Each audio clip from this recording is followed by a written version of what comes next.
This is NHTV2, North Haven Government Television, a service of North Haven Community Television. The following program is brought to you through the support of the Town of North Haven. Good evening. My name is Alan Fredrickson, and I am the Land Use Administrator for the Town of North Haven.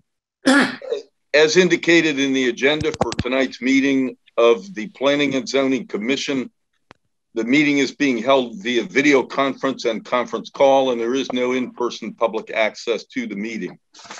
A video conference link and dial-in conference call number was provided for the commission members and interested members of the public to participate in the meeting.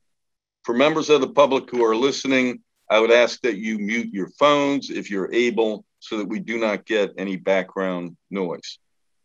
I have some important reminders. First, every time you speak, you must state your name for the record, except when the roll of the commission is being called. Second, we must be careful not to speak over one another so that everyone who is listening can hear what is being said and we have a clear record. For this reason, when it comes time for the commission to comment or to ask any questions of any of the presenters, and also for the commission to vote, town council or the secretary, I think we'll have Teresa do that, I believe, will call the roll of the commission. Also, when it comes time for members of the public to comment, again, you must state your name and please spell your last name so it is properly recorded, and also provide your address. This meeting is being recorded and the recording will be posted on the town's website. Thank you.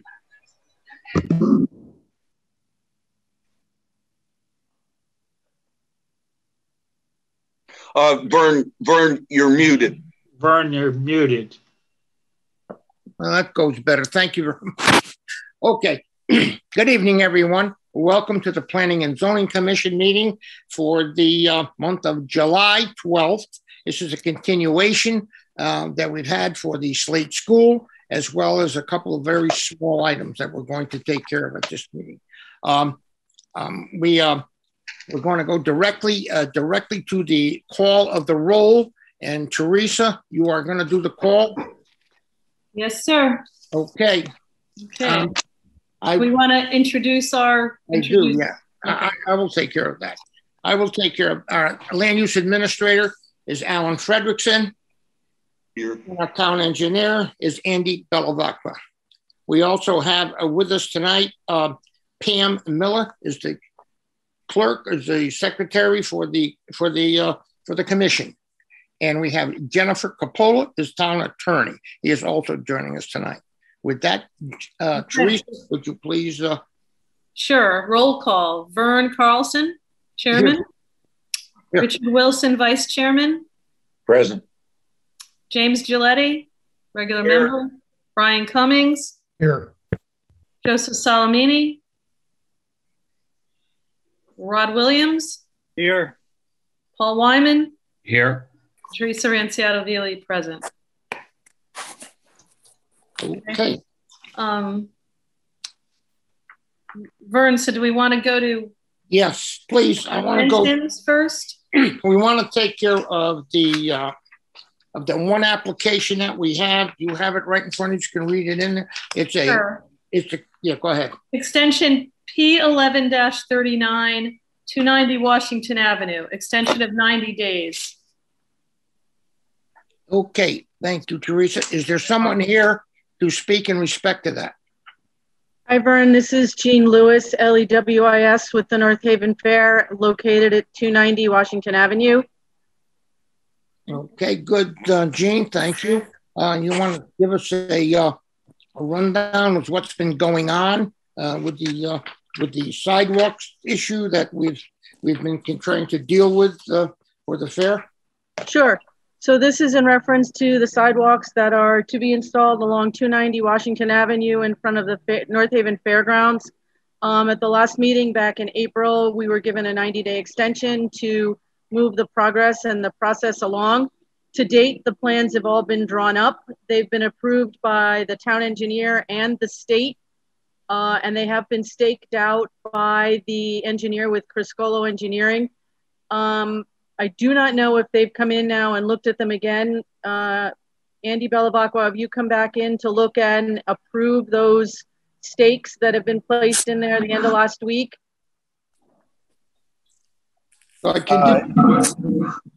Yeah, I just want to say I'm not ready to get out there yet. So, but I will in the next day or two.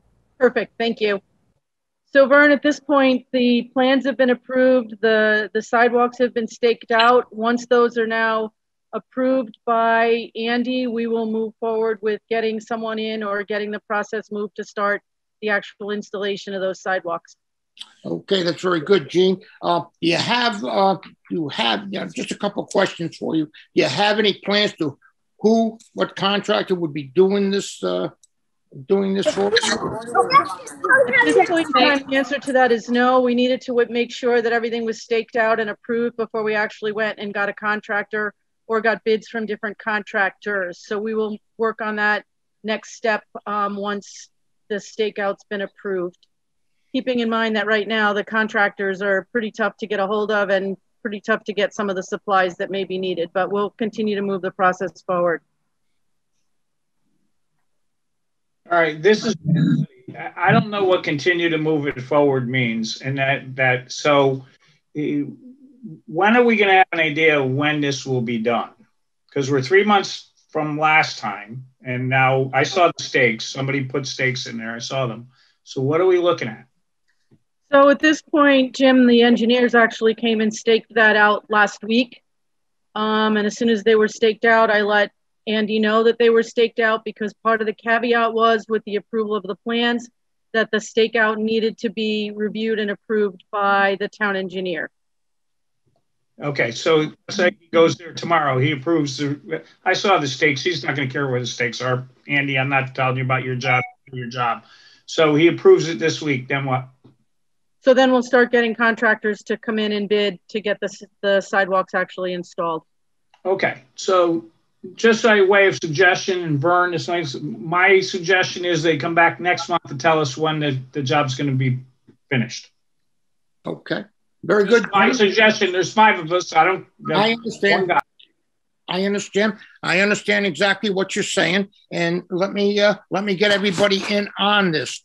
Teresa, do you have anything to say on this? No, I mean, I'm glad. And I just want to say, thank you for getting and moving it forward this far. So I think the idea of coming back next month, it'll give Andy a shot. It'll give, a couple of contractors a shot. So good idea. Okay, very good. Thank you, Teresa. Brian? Vern, I'm all set with Jim's comment. They're coming back next month to see where you stand. And thanks, Gene, for getting the ball rolling. Okay, very good. Rich? I'm in agreement to the 30 days, and that should give them enough time to get it started. Okay, so Andy Bellavacqua? Yes, Mr. Chairman. Yes. Are you going to be able to get out there and take a look at this the stakeout job that they have over there? Where it's, I took a look at it myself when they were doing it, and the Criscola was there, and they were laying it out. They put the standard 2-foot offset there, and it looks like it looks like pretty good from where I was looking at it. They explained it to me how it's exactly going to work, and it certainly looks acceptable. But when do you think you could get out there and take a look at it so we need to get nailed down to a date so when we can get this thing Yeah, going? no, it'll definitely be in the next day or two. We had a little rainstorm on Friday. It's kind of got my schedule a little sent awry. So that's fine. Yeah. But I'm working on that. But yeah, next couple of days, definitely be out there. Okay, fine. Thank you, Andy. Thank you. Okay. Is there anyone else have any more comments on this? Jim, you want to finish this up? So I'm good. And please understand, I understand about contractors. I get it. Nobody's looking to kill anybody here. But it's been, as you know, it's been a long time. I get it. Please, Andy will do what he needs to do. Start getting bids. If you have problems getting us wherever we are next month, but we just want to know that we're getting to the end of this thing. That's all. That's my goal. Hey, this is Alan Frederickson. If we can just sort of put this to bed right now, the next meeting is scheduled for August 2nd. So if that could stand as notice that we'll see you next month, Gene, that would be great. Okay, Alan, I'll make that on the calendar. This is Paul Wyman. I have one. Yes, by all means, Paul, go ahead. When Jim suggested this, he said that a completion date. So just want to make sure that they have a date of the ETA when it's going to be completed in 30 days for us. I'll do my best to get that completion date for you. Okay, Gene.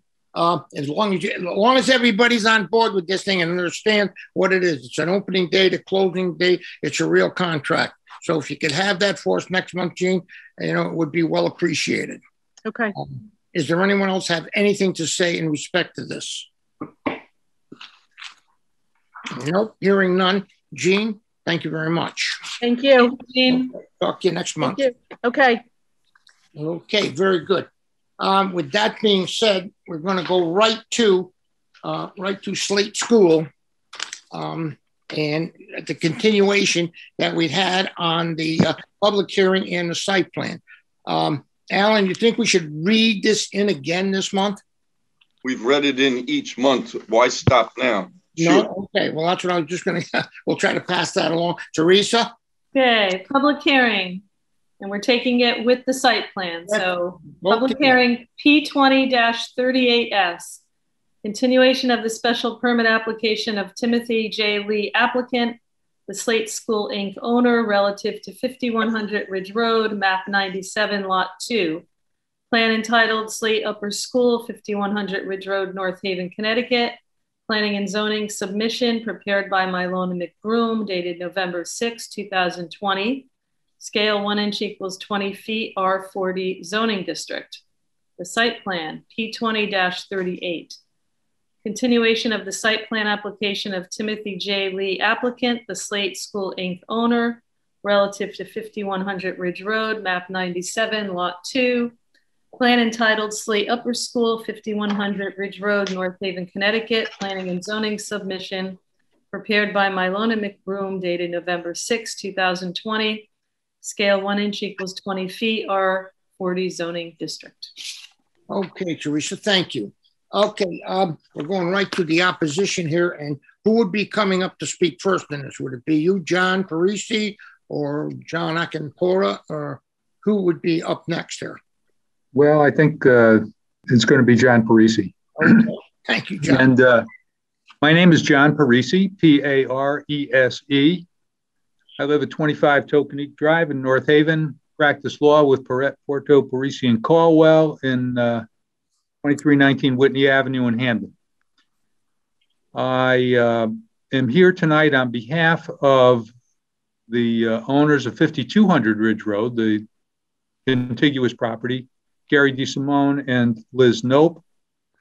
And I ask that you bear with me with a bit of redundancy, but I do want to emphasize that the overarching theme of our opposition, the analysis of our experts, and the comments of members of the public is that this proposal seeks to bring a use to this site that is too ambitious, too intense, and therefore thoroughly inappropriate for this quiet residential neighborhood. To be clear, the application does not entail a vote about whether the Slate alternative to public education is or is not a good thing.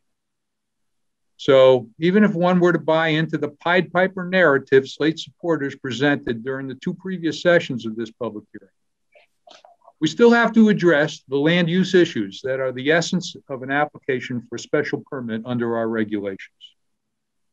This commission is not acting on the merits of a Slate High School, and I repeat that the comments of the overwhelming majority of the Slate supporters were a misdirection and an attempt to divert your focus from the deficiencies of this egregiously flawed proposal. The issue before you is whether this site of less than 3 acres in a quiet residential neighborhood is appropriate for a high school, and whether this application warrants the extraordinary zoning relief of a special permit to construct, operate, and maintain a private high school for some 90 students in grades 7 through 12, plus teachers, plus administrators, plus support staff. I submit that such extraordinary relief is not warranted. I once again refer to the color-coded map we submitted depicting the existing church building, and I think I could pull that up. My pal is not here today, so I got to try to do this on my own.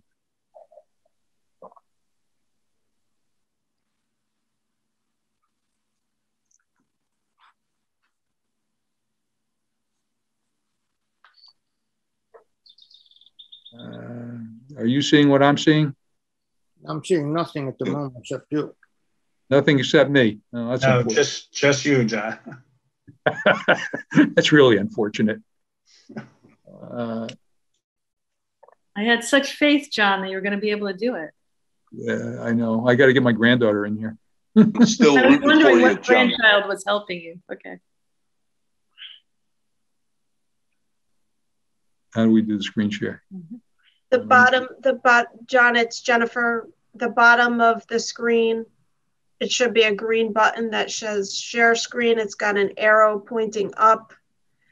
And if you click on that, it's going to take you into your network. Go back to yeah.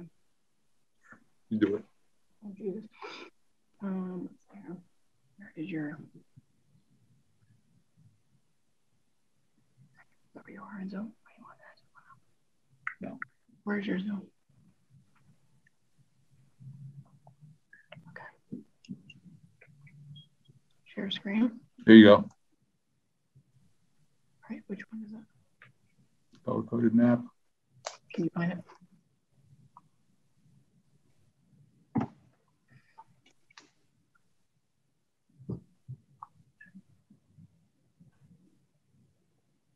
Okay. How are we doing? You seeing anything there? No. No. No. Not at all, John. I presume you will get there, but We're going to get there.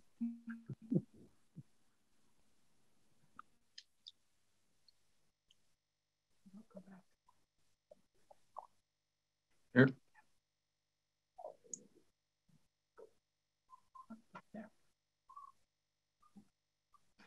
So can you find it in here? In the little H there?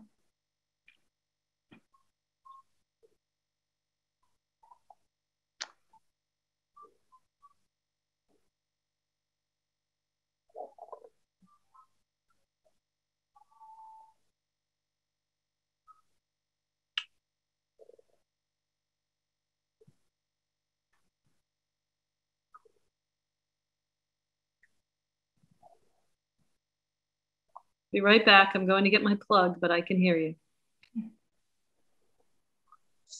Let me go put X out of this.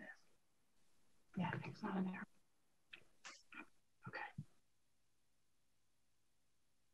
Can you find there? All right, thanks. Oh, there you go. Okay, go there. Okay, now I know you're gonna do it. There we go. Woohoo, we're getting there. Yeah, John. Hey. We in? No, we're in your computer. Almost. You got to open something in there that you want to show us. It's open. It's not open on our screen. All that's in your files. Well, let me describe to you what we've got. John, is it the map that was in your opposition? Yes. All right. Well, you know what? Let me just tell you that what you would see if I were more technologically proficient would be the existing church building, the proposed new high school building. You're up, John. John, is this it? Can you see it? It says Slate Upper School Opposition Site Plan. Is that what you're There it is. for? There it is. Thank you, Jennifer. Thank you.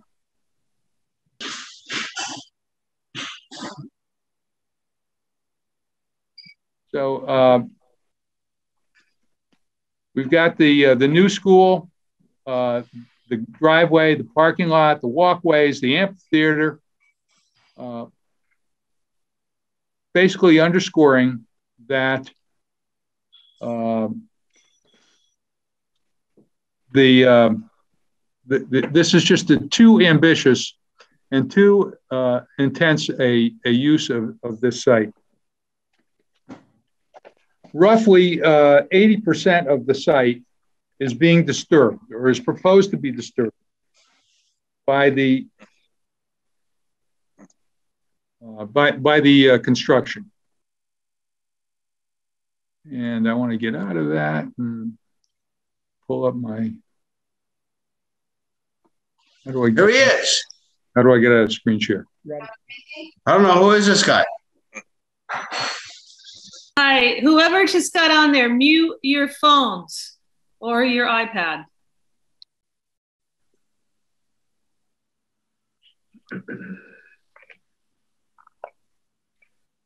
Okay, now I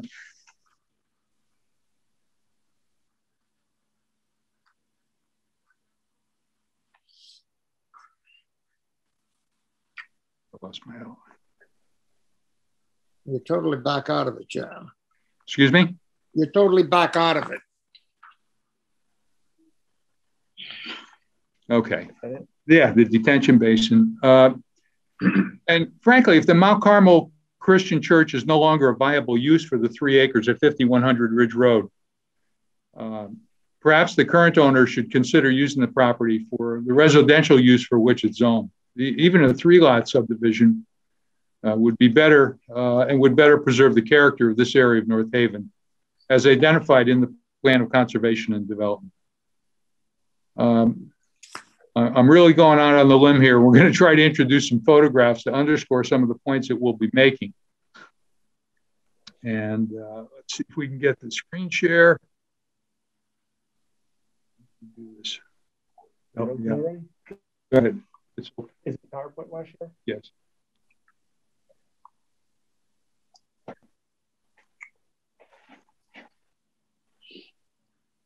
That one?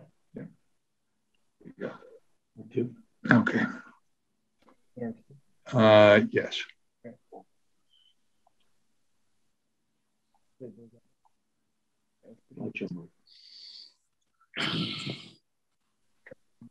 Okay. So are you seeing an aerial photograph?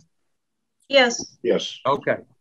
All right. This depicts my client's house at 5200 Ridge Road, the subject property, and then to the right, Maria Akampora's house at 5060 Ridge Road.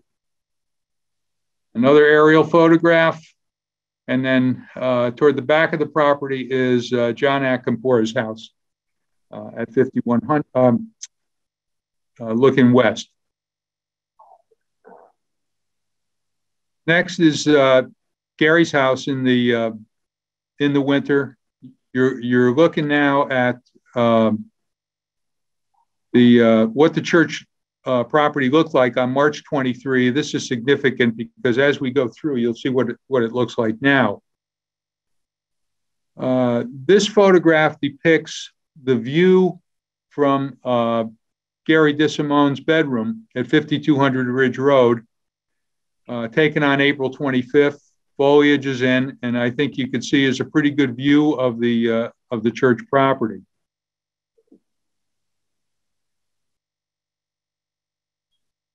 Next is another one from the rear deck of 5200 Ridge Road. That is Gary's property. And then looking at it from the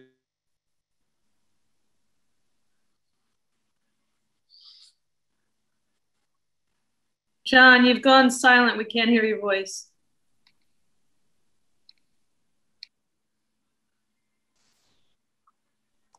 Okay. Actually, you froze, I think. Frozen here now, John. Yeah, he's completely frozen. Oh, dear.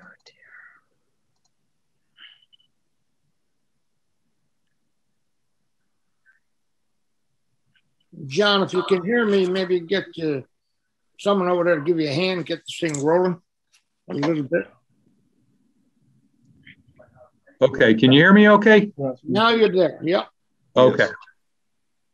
All right, now I got to try to get back into, go ahead. We're going to get these pictures back up. All right.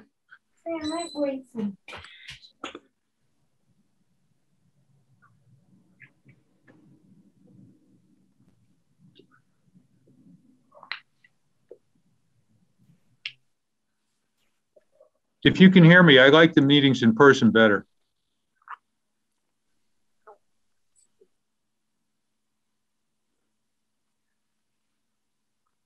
Okay. Okay, John, you're getting somewhere now. All right. Can you hear me all right? Yes, we can hear and see a photograph. All right. This is looking at the property from 5100 Ridge Road. So you get an idea of what the school is going to be looking at, namely my client's house. And then yet another photograph of my client's view of 5200 Ridge Road from the rear deck. All on different dates. This is a view of the church. It's taken from 5061 Ridge Road, which is Perino, Mangy's property. And another one from Mangy's property. And from the main driveway, if you look at 5100 Ridge Road, what's circled there is the deer crossing, which we had alluded to, and I think the applicants had suggested maybe didn't occur. And then the view of the church property from the living room of Maria Akampora's home, which incidentally, the living room of her home is on that side of the property. It's not her garage, as was previously stated. This is looking at the property at night from Ms. Akampora's bedroom window with the light on. You know, some of the things that my clients and their neighbors have objected to. A view looking from 5051 Ridge Road, as seen from the front yard of 5051. And Gary noted that these are the newest opponents of the school, which are some bobcats that were taken. And he points out that only the mother was old enough to sign the petition. This one I think is particularly telling. This is after a snowstorm, looking north from 4200 Ridge Road. And as you see, it's barely one travel lane. This is looking south from 4200 Ridge Road. And this is the snow that's piled up in front of the church, which at some point, presumably the school people are going to have to figure a way to plow that, clear the driveway, clear the parking lot, and find a place to store that snow. Next one coming up, this was taken just today at the church, and as you see, this is kind of what's going on at the property. It hasn't been mowed. These are the folks that were criticizing my client for maintaining their property by hiring a licensed landscaper to take care of their lawn. And meanwhile, this thing looks like a wheat field. If you look, there's a basketball net, and you see how this thing is overgrown, and you see it just keeps getting higher and higher. So I suggest to you that you know, maybe this isn't the appropriate way to maintain a piece of property when you're trying to convince this commission that this is that you're a good steward. I am going to answer any questions that you might have, or if you don't have any at this time, I will go into the protocol established by Tim Lee and seem to work okay, and introduce the next speaker and the so-called on-deck speaker. Yeah, we don't have any questions right now. Does any of the commissioners have any questions at the moment? No, John. I would just soon hear from speakers before we get into, I have some questions, but people are here. I just soon. Let them go along, Jim, if you don't mind. Sure. All right. Sounds good. Thank you. Well, go ahead, well John, then, go ahead and run it right by, as you plan. Okay. Sounds good. Other than, I would note that other than our experts, I've asked our speakers to be concise, non-repetitive, and be aware that brevity is a great virtue when it comes to addressing the commission. So first speaker I've got is Brian Miller, who's a planner, and then Clint Brown on deck, who's the engineer from Lorero. So Brian, are you there?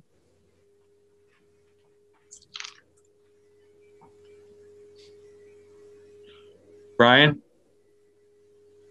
Clint Brown, are you there? I'm here. I'm here. Oh, is that Brian? Yes, I was trying. Brian. Okay. I was trying to do some screen share.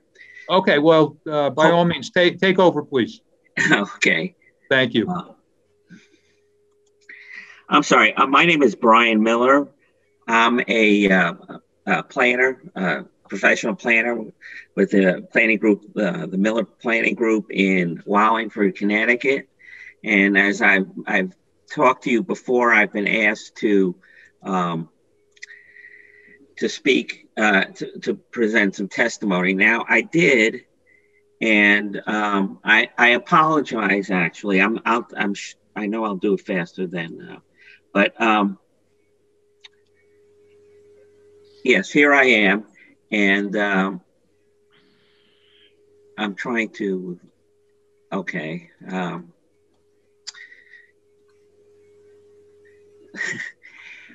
Anyway, I was asked to a question at a previous meeting about that to compare the building coverage. I had the comparison of the building coverage with neighboring properties as proposed.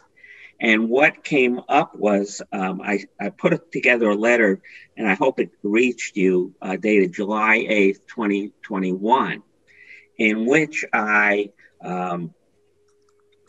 brought forward I added the coverage to what exists on the site today. And do you see this now? No, of course not. We see an impervious surface coverage comparison. That's exactly that's okay. Good news, because that's exactly what I want you to see. It is up, yes. Thank you, Alan. As you can see, this summarizes what I've done. Now, the blue is the neighboring average, and you can see here the building coverage for the whole neighborhood, as I said before, is 1.8%. The orange is the proposed, which is 11.9% here. And the gray is what exists now on the site. So the building coverage right now on the site is 3.9%. You can see it's closer to the area average than it is to actually what's being proposed. So that certainly indicates that the coverages are not going to be what they are right now, or even close. Now, here is the total lot coverage, building and pavement. And again, this is the neighborhood average of 3.9%. Excuse me, the neighborhood average of 5.5%. Here is the proposed development, which we estimated at 23.3%. Again, we didn't have the firm numbers. All this was done based on your GIS system and what we handicap it. We may be off a couple percent. It's not an engineering precision, but it certainly indicates what the magnitude is done. The magnitude would be. And then here is the existing site. And that's that large because it does have a rather large parking area on the north side of the property. So that, I hope that answers your question for the, and again, it's summarized in my letter of July 8th.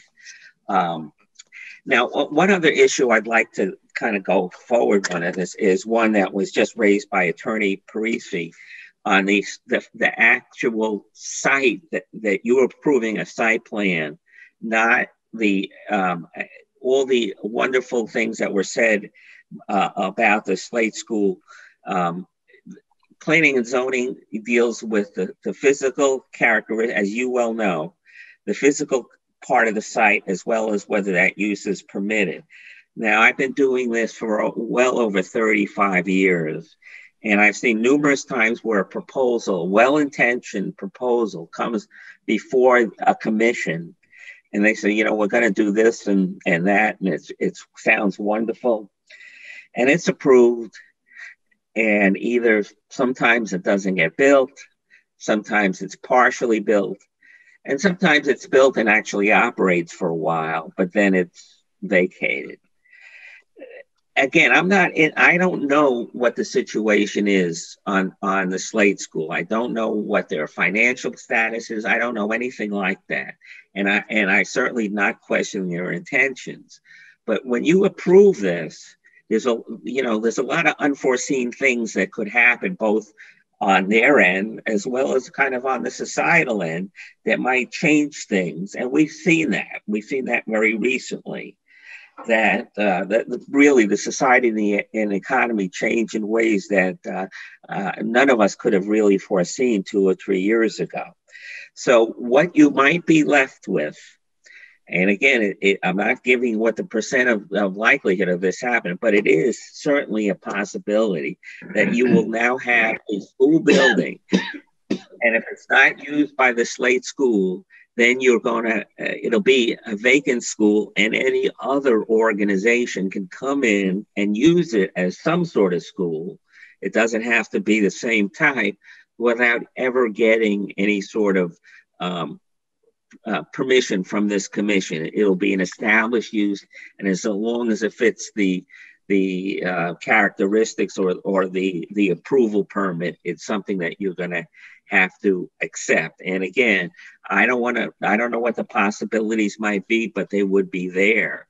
You would also have a building and a site that's already now overutilized. So even if some other use comes in and you decide to permit it, but it may not be a Slate School, it may be just something that else. So please keep this in mind. What my analysis was only said that this Slate School, the proposed Slate School, is not appropriate at this site. It did not say that it wasn't appropriate at all within the town of North Haven or nearby areas. And I would suggest that there's probably other sites that are probably much more appropriate. And thank you for giving me the opportunity to speak. Oh, okay. Thank you. Okay. John? Yes. Is Clint Brown on? Okay. You're going to move us forward? Yes, I am. Okay. Clint is up, and then we're going to ask John Akinpora to follow him. Yes, I no longer need, I don't need that exhibit says. Thank you. Good evening. My name is Clint Brown. I'm a Connecticut professional engineer with Lorero Engineers. I'm out of the office at 100 Fort Hill Road, Groton, Connecticut. The town engineer in his most recent comments had asked the applicant to provide additional details about the road widening. And in response to that, the applicant submitted a plan entitled SK1, dated May 14th, 2021, Site Plan Grading and Section Enlargements. And on that plan, they identified Area A, grading and layout, which that area is just south of the school site. That particular portion of the plan contains a notation which says match, line, and grade. On that same plan, there's an Area A section view, and that section view shows the slope of the bank between the road and the property line actually being steepened. So it appears to be inconsistent with the notation on the plan regarding matching line and grade. More importantly, the applicants included on that plan a roadway cross section, and it appears that it's the typical town of North Haven residential road cross section.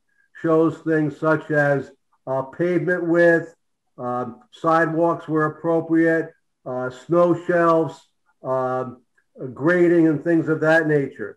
And this particular section shows a half section of the road between the center line and the curb as being 15 feet in width, shows a snow shelf as wide as 10 feet, and then shows a side slope to match grade at 2:1. None of these criteria are reflected in the applicant's road improvement plan. In fact, the side slope will be steepened above what it currently is. It's my professional opinion that the road cannot be widened as proposed without obtaining grading rights and or possibly building a retaining wall with appropriate rights to accommodate the standard roadway components and the grading as proposed by the applicant. Thank you for your time this evening. Okay, John Akinpur is up, and then we're going to ask Joanne Manchi to follow. Thank you, John. Mr. Chairman, ladies and gentlemen of the commission, I'm John Akinpur. I'm here as an abutter residing at 5036 Ridge Road, and also here as an attorney representing Dr. Richard Manji, residing at 5061 Ridge Road, Dr. Albert Perini, and Anita residing at 5051 Ridge Road, Maria Akinpur residing at 5060 Ridge Road, all of whom are also abutters. I'd like to take this opportunity to thank the commission for its patience in listening to the volumes of information generated by the experts for both applicant and those in opposition. The legal responsibilities of your commission are to weigh all the impacts on health, safety, welfare, property values, and permanent damage, which could result in the approval of the subject application. I think our experts have addressed all aspects of the application, and I believe in all categories, including health, safety, welfare, property values, and they have proven that this is inappropriate for the site. Direct conflict with the plan of conservation and development approved by this commission, prepared by the applicant's consultants, Mylone and McBroom, in the past 2 years. I believe it unnecessary at this time to restate all the expert testimony to support that conclusion. You people must be ad nauseum over all of the arguments that don't support the application being approved by this time. There are a few points that I would like to make. First, as to the road system, which is the only access to the development. I've traveled those roads for over 25 years, and believe me, it's a challenge. It's basically a country road. It has a lot of bends, turns, and ups and downs where you can't see over the next hill. Every morning I come out and head to work, and you go over a hill and there's a landscaping truck parked that you cannot see until you're on top of it. This high school would most certainly result in traffic hazards because numerous walkers, joggers, and bikers make these country roads inviting due to their pastoral views. It's just a great place to bike, walk, jog, and with Quinnipiac being nearby, there's just an abundance of that, more than most town roads. Reference was made by the applicant of the approval of the lower school on Mansfield Road. Made a big deal about how they really made that all work. I want to take a quote from the Planning and Zoning transcript of 8/7/2017 by attorney Tim Hollister. And I quote, "The general principles are that every application is different. Every application that comes before you depends on facts, studies, impacts, such as what you've heard here tonight." This is quoting from that evening. "Every parcel of land and its surrounds is different. That is especially true with uses that you have already classified as special permit uses. That's why you call them special permit uses. So to say that the approval of one special permit application implies or binds you to approval of another is just simply inconsistent with the nature of the application and the use. Approving one application does not bind this commission to grant any other application, even if for the same use in the same zone. I could be a little more direct and say it is somewhat insulting to this commission for people to say that approving one application will bind you to another. That's like saying you won't do your job with a future application, and that's end quote. And that's directly from Tim Hollister at the hearing in which you approved the Mansfield use. There was a substantial amount of opposition there too. And the applicants have reiterated that worked. Let me go on. There is no question that the approval of the lower school on Mansfield Road, the size of the parcel, 24 acres versus 2.9 acres for the subject application, and other factors impacting the adjoining properties and the neighborhood are not even in the realm of being comparable. I would also like to comment on the fact that the board's decision in one which will extend into the future indefinitely, changing the nature of the neighborhood forever, allowing basically a commercial activity, a high school, to be developed adjacent to 5 residences. We have found tranquility and peace in that neighborhood.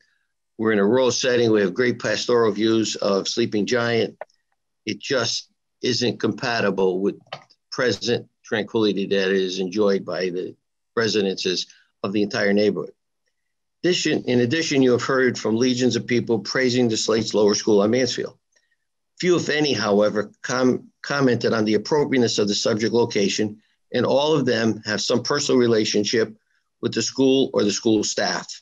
You will hear this evening from the actual neighbors of the proposed high school who are truly impacted by the development of the high school in their neighborhood.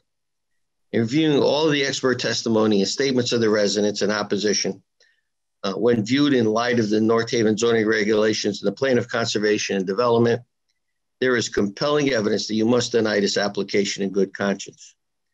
Thank you for putting up with this for the last several months.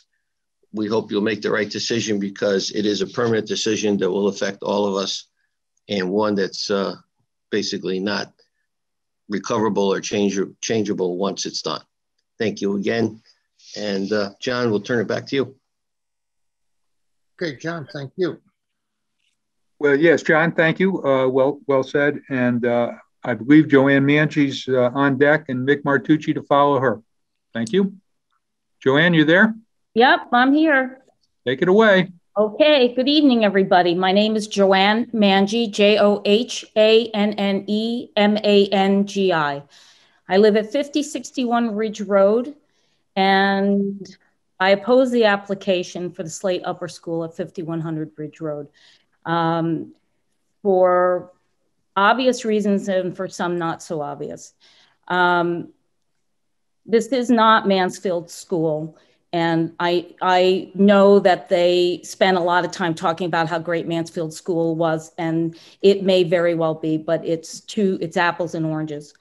I want to say that I am a licensed arborist and a master gardener.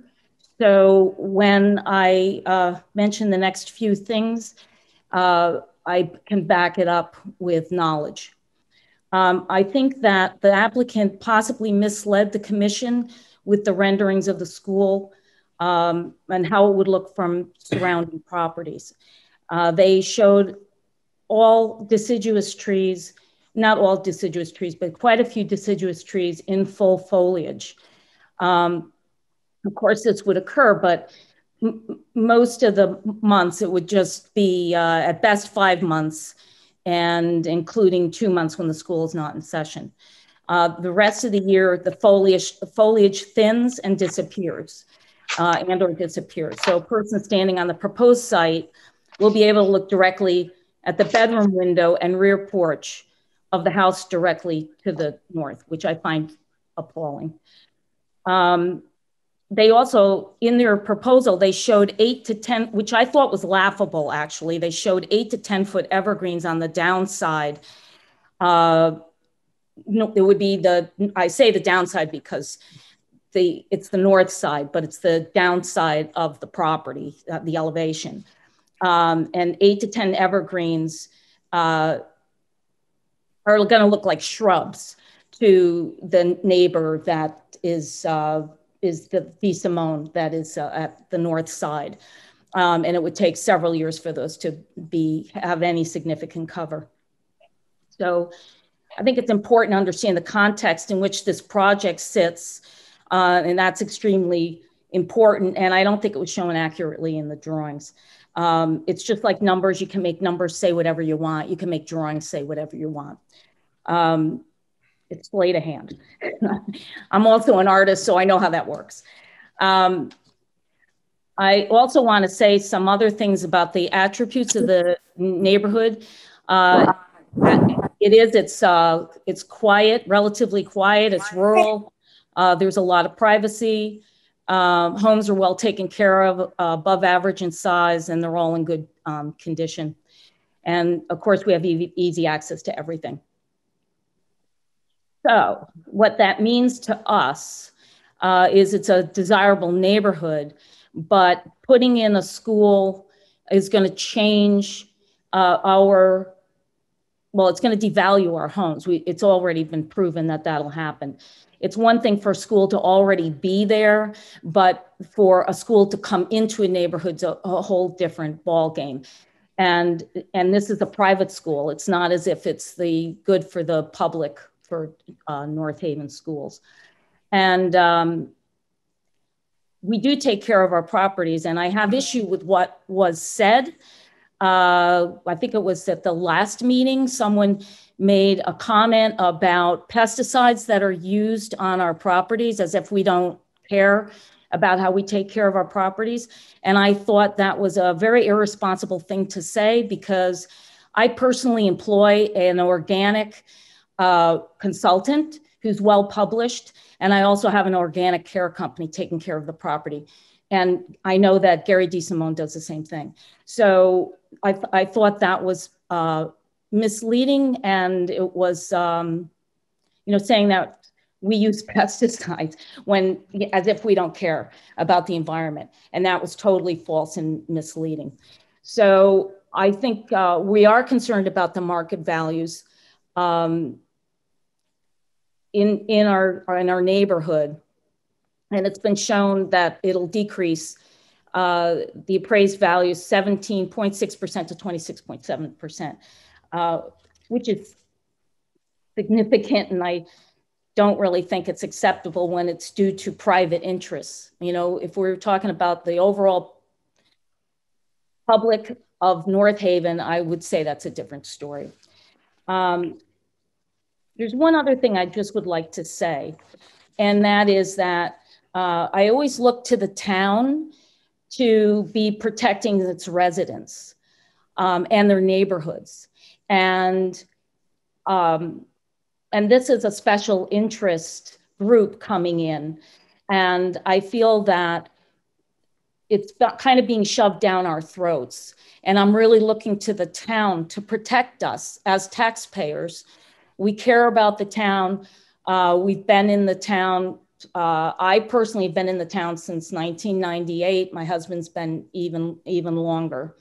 And it is a special interest, and we don't have to agree with the upper school or the lower school. I'm sure it's, very good.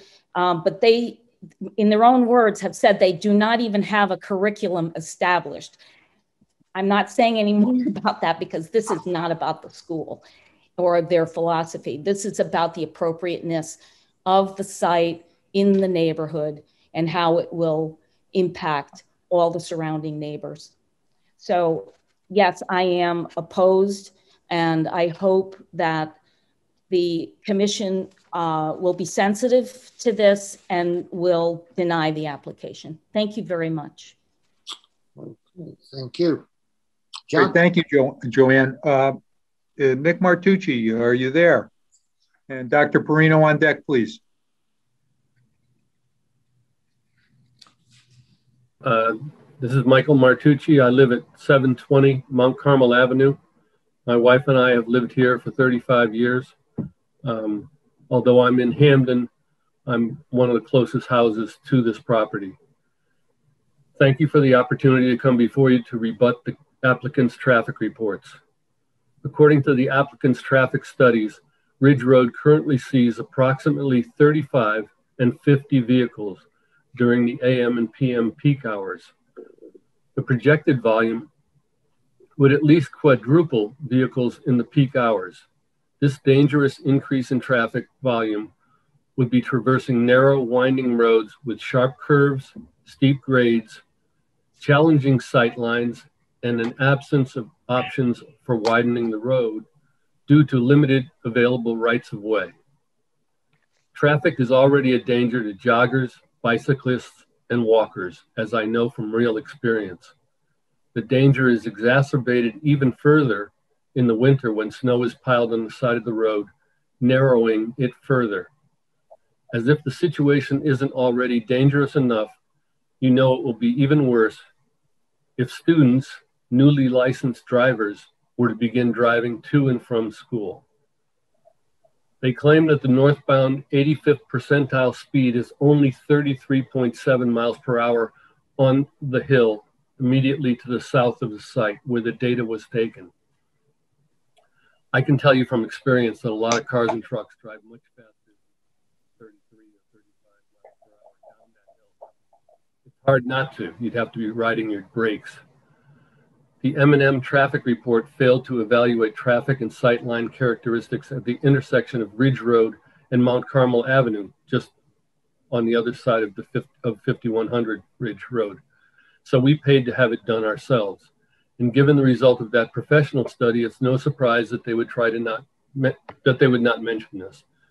Looking to the west, they need a sight line of 375 feet, but only have 204 feet. Looking to the east, they need a sight line of 320, but only have 254. Due to the geometry of the roads and the added traffic due to the school, the incidence of traffic accidents in the area will increase. That's not a risk worth taking for anyone. The M&M traffic report does not quantify the sightline distances to the south of the site looking up the hill. I quote from their traffic report, looking to the right, the sightline distance for the 85th percentile speed is also achievable. That's all they said. Very misleading. Our own traffic studies show that the sight line looking to the south is currently 327 feet, not the 372 feet that would be required for traffic traveling at 33.7 miles per hour. The applicant glosses over how they would achieve the required sight line distance. You know the answer. They would have to cut back an embankment along the east frontage of properties at 5036 and 5060 Ridge Road. But the devil is in those details. According to the M&M study, this existing slope is 33.7%. According to North Haven zoning regulations, the maximum permissible slope is less, or 26.6%. But M&M's proposed slope is 1-to-1, 45%, transitioning to a very steep 0.67-to-1, or 56% at the top. That is more than double the maximum permissible slope. Alternatively, they could build a retaining wall, which introduces a hazardous fixed object in the road, which then further impedes snow removal. I don't need to remind you that M&M claims without substantiation that only 30% of the site-generated traffic will come from the north, Mount Carmel Avenue. Our traffic study showed that 90% of the traffic generated will come from the north. And we all know that Mount Carmel Avenue is predominantly in Hamden, and from the west, it passes Quinnipiac, which is quite heavy in traffic of itself. M&M boasted that their traffic projections for their lower school on Mansfield were quite accurate, and there has not been any traffic impact on that neighborhood. You can't be surprised that this is true, given that the school isn't even operating at 50% capacity yet, and their traffic studies were done during the pandemic restrictions, which were still in place. Outer Ridge Road was never engineered to any recent roadway standards, and it is just too narrow to handle more two-way traffic. This proposal is for an institutional, non-residential use, which is too large for the site. The increases in traffic volume and the attendant dangers will negatively impact the quality of life of the neighbors and others who traverse the area by car, bicycle, and foot. Please don't allow them to wave their hands in the air or dispel issues without facts. This proposal is wrong on so many levels. On behalf of my fellow opponents, I urge this commission to deny the application. Thank you. All right, I'd like to ask, thank you very much, Mr. Martucci. Dr. Perino, to be followed by Hal Kaplan, please. Thank you. Good evening. My name's Albert Perino. I live at 5051 Ridge Road. Last name spelling, P as in Peter, E-R-R-I-N-O. My house is right across the street from the proposed project. And as an educator for 30 years, I'm unfortunately opposed to the application for the Slate Upper School at 5100 Ridge Road. Now, although my opposition to this poorly conceived project is for multiple reasons, listening to the well-articulated and factual arguments put forth by the opposition experts before me, and out of respect to this commission's time, I will focus this evening on just one aspect of which I am an expert, that being the incompatibility of this project with our neighborhood. And that comes from my over 30 years experience living at this residence. Throughout the course of these hearings, we have consistently heard the applicant claim that their proposed design fits on the site very nicely, is consistent and perfectly compatible with the surrounding neighborhood. I can tell you from my years living in this bucolic residential neighborhood, I am certainly qualified to attest that this claim is nonsense. Our section of Ridge Road is a rural area composed of low density, single family homes, many of are on multi-acre lots. The homes, which one of the applicant speakers derided as McMansions, in contrast are beautiful and well-maintained. They blend harmoniously and inobtrusively to create the most attractive neighborhood in North Haven. This 3-acre lot under consideration is clearly inadequate. It's too small to accommodate the proposed use. It bears no comparison to the expansive 24-acre campus site of the lower school, and it bears no comparison to the surrounding neighborhood. One comparison, the average impervious surface percentage of our neighborhood properties is 5.5%. The impervious surface percentage of the proposed school is 4 times greater, covering over 23% of the lot. This creates a highly unattractive situation. The site is insufficient for the scope of this project. It's too small. Mark, if you could mute your mic, thank you, I'm speaking. Recognize this is an application for special use in a residential zone. The application should demonstrate that the use will directly service the community to such an extent that it should be located within the residential zone. This is not a municipal building. It's not a firehouse. It's not a public school that directly serves the neighborhood in which it would reside. It is a private enterprise for which many of the paying families are not North Haven residents. I heard Cromwell, Trumbull, East Haven, Hamlin, all over the state, a few in North Haven. But again, its purpose is not providing a community benefit service. It's a paid service to whoever pays, whether they reside in our town or not. A special use in a residential zone should be approved only if it will be in harmony with the surrounding residential neighborhood. The architecture should align with the surrounding residential homes.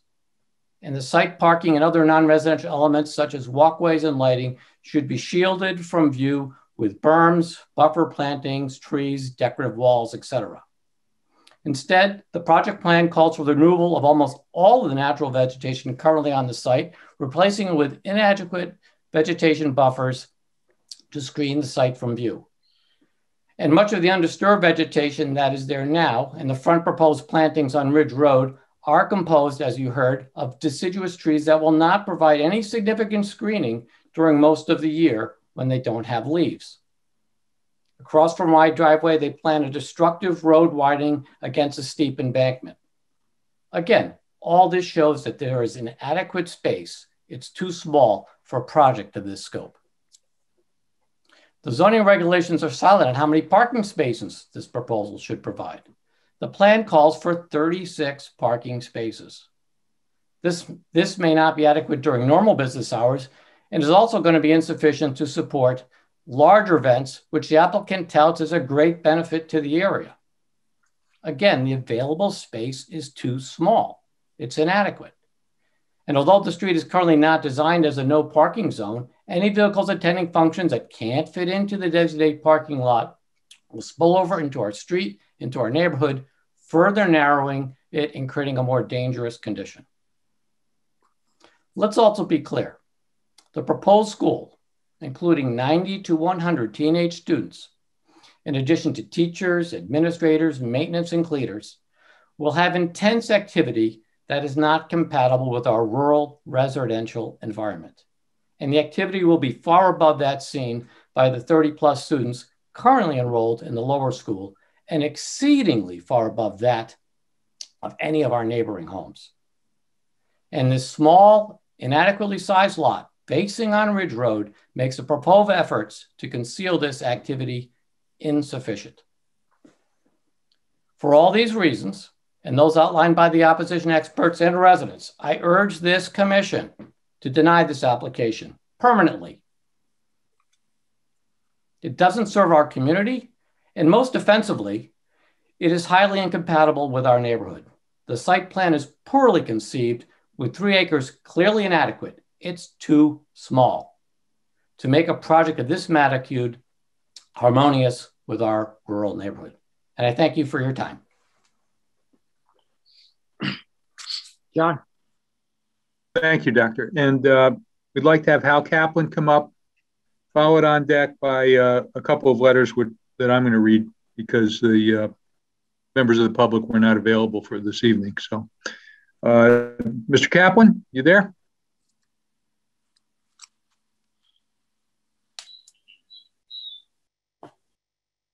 Hal Kaplan.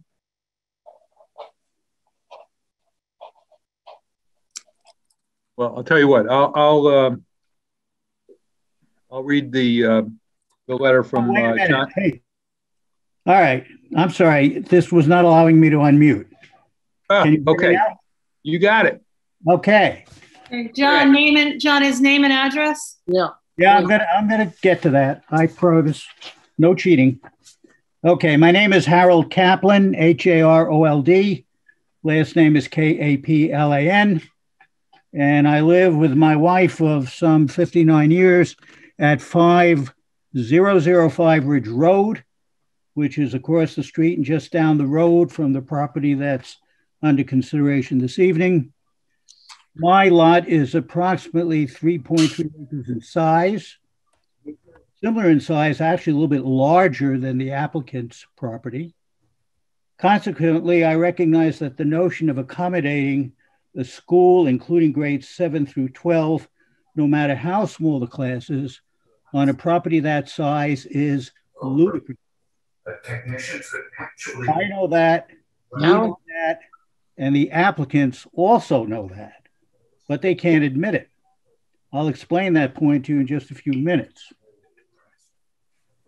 I am recently retired, less than a month ago, actually, as a practicing physician and then a hospital administrator and then a medical educator. And we have been residents of North Haven since 1967. And I'll do the math for you, that's 54 years. In 1978, we bought our present property on what was then known as Outer Ridge Road, and we built our dream house. We love that house and our lot. We raised 4 wonderful children in that house, and we'd like to continue living there for as long as possible. When we moved in 1979, the neighborhood was so sparsely populated that we were unable to get cable. There simply was not a sufficient population density for the cable company to undertake the cost of wiring the neighborhood. Years later, when they finally did, cable cost us $6 a month. I'm sorry, I'm hearing some feedback. Is somebody unmuted? Yes, whoever that is, please mute your phone or your computer? This is Attorney Capola. I'm not. It's either coming from one of the commission members' homes. Does somebody have a TV on? Or Mr. Kaplan, do you have any TV or radio on? No, because that's where I'm seeing the activity. I'm not seeing it anywhere else. No, there's nothing here. I can't even hear my cat meowing. I've got the culprit. Yeah, Thank okay. you. I saw. Okay. May I continue? Yes, please. Okay. As a pertinent aside, I'd like to mention the fact that we lived here before and since the church was built. And until recently, I commuted past the church, going and coming back almost every day, including very many weekends and holidays. Throughout that entire time, traffic entering the church parking lot ranged from minimal to none, and it was mostly none. I never in all those years saw that lot come even close to being full. We knew when we lived here that with time the population density would grow because that's what happens with desirable undeveloped residential land. The growth so far, fortunately, has not changed the character of the neighborhood. The writers of our zoning regulations, anticipating gradual increases in population density in undeveloped parts of town and underdeveloped parts of town, made provision for schools, if needed, to meet the needs of those new residents. This is not that. The entire town of North Haven, including this northwest corner, is well served by the current public school system. For those preferring the private school route, there already exists excellent private schools in nearby Wallingford, Cheshire, Hampden, and New Haven. Tonight, I have the pleasure of comparing apples and giraffes. That's right. I'm comparing two schools that have very little in common other than their proponents and their name. Of course, I'm speaking about the Slate Lower School on Mansfield Road, which this commission approved in 2017, and this proposed Slate Upper School at 5100 Outer Ridge Road, just down the road from me, which should never be approved at the Ridge Road location, not ever. This comparison is vital for several reasons. First, the Mansfield School was approved for two major reasons. One, the commission felt that it was fairly unobtrusive. And two, it was concerned that a more intensive housing development on that site would generate much more traffic than the proposed school. Secondly, Mr. Akampour mentioned a couple of comments that were made at those hearings back in August of 2017 by the applicant's attorney, Hollister. I will add one additional comment that Mr. Akampour did not mention, also made by attorney Hollister, who said, I think you know, even without us explaining, that an elementary school is a fundamentally different use from anything that might be associated with a college or university. Most notably, because elementary school students, they don't drive. They are always under the supervision of parents or administrators or teachers. Zoning regulations regularly differentiate between colleges, universities, high schools, and elementary schools. Your regulations do, and you would too in reviewing any specific application. And again, that's in the transcript from that hearing of August 7, 2017. So I will try to review some pertinent points, except that I won't mention traffic, which was already mentioned, and I won't mention some of the other comments that were made by Mr. Akampour and Mrs. Manji. I'll try not to duplicate, but to present that which is pertinent. The Mansfield School is fairly unobtrusive. It is 825 feet from Mansfield Road. The closest neighbor is 384 feet away. That is greater than the length of a football field. and that is on Kings Highway and separated from the school property by a ravine and a stream. Heading to the south, the school is 641 feet from a neighbor, and all of the other distances to other neighbors are in excess of 800 feet. That, I think, is almost 3 football fields. You can find these representations, which were made by Jason Williams, on pages 13 and 14 of the September 11, 2017 Planning and Zoning Commission hearings for the Mansfield Road School. We also have heard that the Mansfield School sits on about 24 acres. Those buildings are 1 story high. That school is limited to 70 students when at full capacity, which amounts to 2.9 students per acre. During the hearings in 2017, we were told that the total disturbed area on the Mansfield site would be 0.1, that's 1/10 of an acre, or about 0.41% of the total site size. So much for the apples. Now let's talk about the giraffes. The proposed school on Ridge Road would be about 160 feet from the neighboring home to the south and about 173 feet from the neighboring house to the north. It would be 2 stories high. It would be home to 90 to 100 students. That's 30 to 33 students per acre.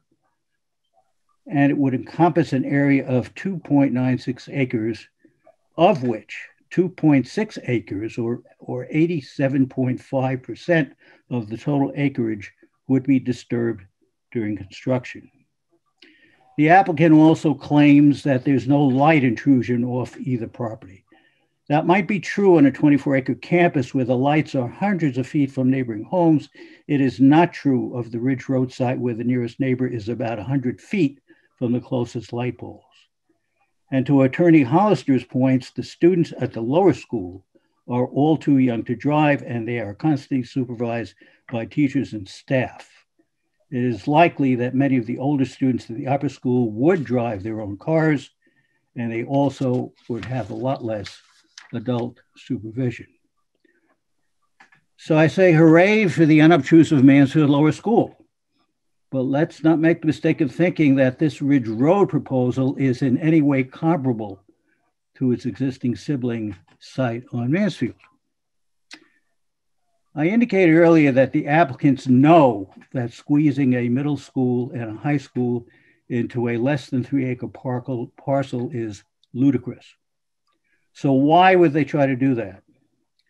They and we understand that if their request is approved and the proposed school is built, neighborhood property values will tank, and the immediately adjacent residents would soon find their lives in their current homes to be untenable.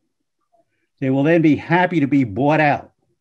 Now the Slate Upper School campus will become 4.5 acres, and then 6 acres, and then 10 acres, and now you have a decent sized campus. Quinnipiac University has shown us the way. I suggest you drive down New Road in Hamden from Mount Carmel Avenue to Ive Street and see how many residential properties are not now owned by the university. That used to be a neighborhood. Drive also east from the Quinnipiac University campus on Mount Carmel Avenue, past the new athletic stadium, and notice the Sports Information Building, followed by the Human Resources Building. Those used to be private residences. Finally, I'd like to say a few words about the role of the Zoning Commission. If zoning regulations, the intentions of the people who wrote them, were simple and straightforward, we would not need this Zoning Commission. We could just enter the regulations in a computer program and subsequently submit all the applications and let the computer decide on appropriate approvals and denials. But that is not the case. The town of North Haven has published a clear description of the purpose of the Zoning Commission, and here it is. I would say that I know well that the members of the commission are thoroughly familiar with these regulations, but after hearing the many testimonials on behalf of the Slate School, I think the general public is not. I will try to emphasize the parts that seem to me most relevant to this hearing. In Article 1 of the General Regulations, Section 1.1, purpose of the Planning and Zoning Commission, it states, for the purpose of promoting the health, safety, and general welfare of the community, for the purpose of lessening congestion in the streets, for the purpose of securing safety from fire, panic, and other dangers, and for the purpose of preventing the overcrowding of land, for the purpose of conserving the value of buildings and encouraging the most appropriate use of the land throughout the town. In point 2.1.1.5, it says, giving consideration to the effect of the proposed use on present and future dwellings in the vicinity. I will summarize at this point by reiterating that the proposal under consideration fails to meet many of those standards and certainly does not give, quote, consideration to the effect of the proposed uses on present dwellings in the vicinity. I very strongly encourage the Commission to deny this proposal. Thank you. Thank you, Dr. Kaplan. I'd like to read a couple of letters from other neighbors. And after I finish, it's one from John Sinnard and one from Scott Schatzline, and then Calvin DeMarsalis, you're up after that. Good evening, my name is John Sinnard, and I live at 4421 Outer Ridge Road, just about 900 feet down the road from the proposed site for the Slade Upper School. I oppose the application for building the Slade Upper School at 5100 Ridge Road. From conversations with some of my neighbors and from visiting the Town of North Haven website, I learned that the town adopted a plan of conservation and development, POCD, on July 24, 2017. It became effective September 1, 2017. Ironically, this plan was adopted during the same time that planning and zoning hearings for the Slate Lower School on Mansfield Road were being held. This commission used taxpayer dollars to enlist the services of the firm of Milone and McBroom to create this plan, following an in-depth process which involved data collection and analysis, a series of reporting to this commission, and community outreach in the form of a public workshop and community survey. This commission formally endorsed this plan of conservation development, but is now considering a proposal prepared by the same firm that prepared the POCD, which is in direct contravention to many of the recommendations in the town's adopted plan.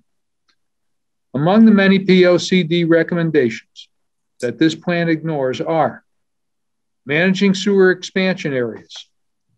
The area south of Mount Carmel Avenue is specifically identified as a sewer avoidance area development. In this area is recommended to be limited in order to preserve the rural and pastoral nature of this area, which is also slated for future scenic road status. Reducing the adverse impact of vehicular traffic in specific areas, including Blue Hills Road, Mount Carmel Avenue, and Outer Ridge Road. Protecting scenic roads that contribute to the town's character. Enhancing the safety and smooth flow of traffic in residential areas. Studying adoption of a scenic road ordinance to protect views along roadways that contribute to the town's character, such as Outer Ridge Road and Kings Highway. Protecting sensitive habitats and natural resources. Reducing stormwater impacts of the developments through land use regulations. Protecting high-quality wetlands and their ecosystems while encouraging appropriate use. Avoiding significant adverse impacts on water quality and continue to protect water quality by preserving watercourses, wetlands, and aquifers. This is a very special part of town. It is why I fell in love with the area and moved here over 25 years ago. After using taxpayer money to develop a comprehensive recommendations for the preservation and improvement of the town of North Haven and adopting these recommendations, It would indeed be a sign of poor leadership, not to mention a waste of taxpayer money, for this commission to then allow an application which is in direct conflict with these recommendations. On behalf of everyone who cherishes the very special character of this part of North Haven, please deny this application and don't let the applicant come back with another attempt to desecrate our town for their own purposes. Thank you for your time. And that was from John Sinard. Attorney Parisi, can you please spell that Sinard for me? S-I-N-A-R-D. First name is John, J-O-H-N. Ms. Miller, did you get his address? No, if you can give 4421 Ridge Road, Outer Ridge Road. Thank you. Okay, next I want to read a letter dated today addressed to Vern Carlson, Chairman, Planning and Zoning Commission. It's regarding the P&Z application that we're considering now. Dear Chairman Carlson and the Planning and Zoning Commission. Oh, incidentally, this letter is from Scott Schatzline, 19 Lancelot Drive, North Haven, Connecticut. I can provide it. The other one was an email. I'll provide a copy of this for the record. As a resident in the area of this proposed development, I would like to offer my review comments in opposition to the Planning and Zoning Commission application number P20-38S. My qualifications for providing these comments are as follows. I am a licensed professional engineer of the state of Connecticut. I am currently holding the position of a municipal town engineer. I have over 37 years of experience reviewing and working on local land use developments and projects, 23 of which were for the town of North Haven as town engineer. Unfortunately, I have a commitment this evening and won't be able to attend the continued hearing on the above referenced application. Accordingly, please read the following comments into your record and consider them in your deliberations.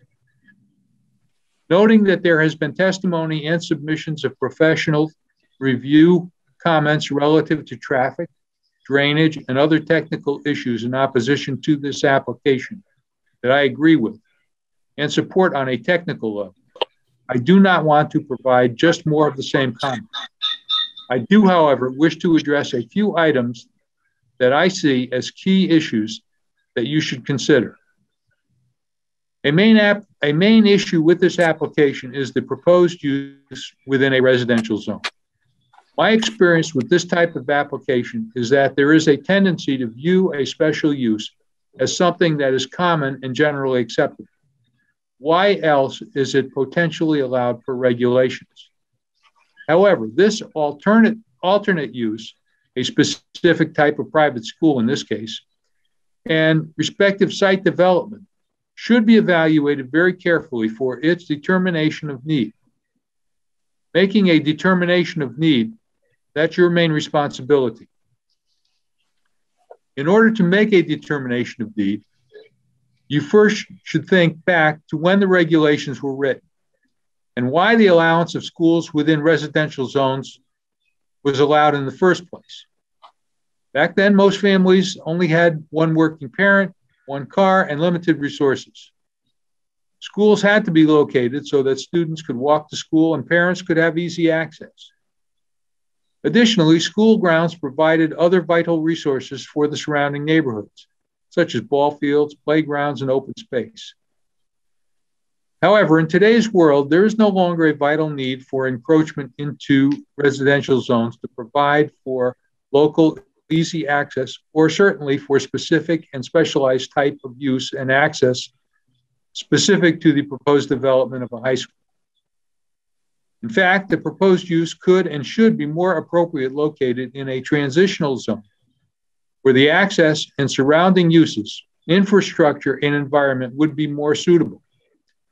Just look at the town's public high school and where it is located. This is why we have zoning regulations and why this type of proposal requires public involvement.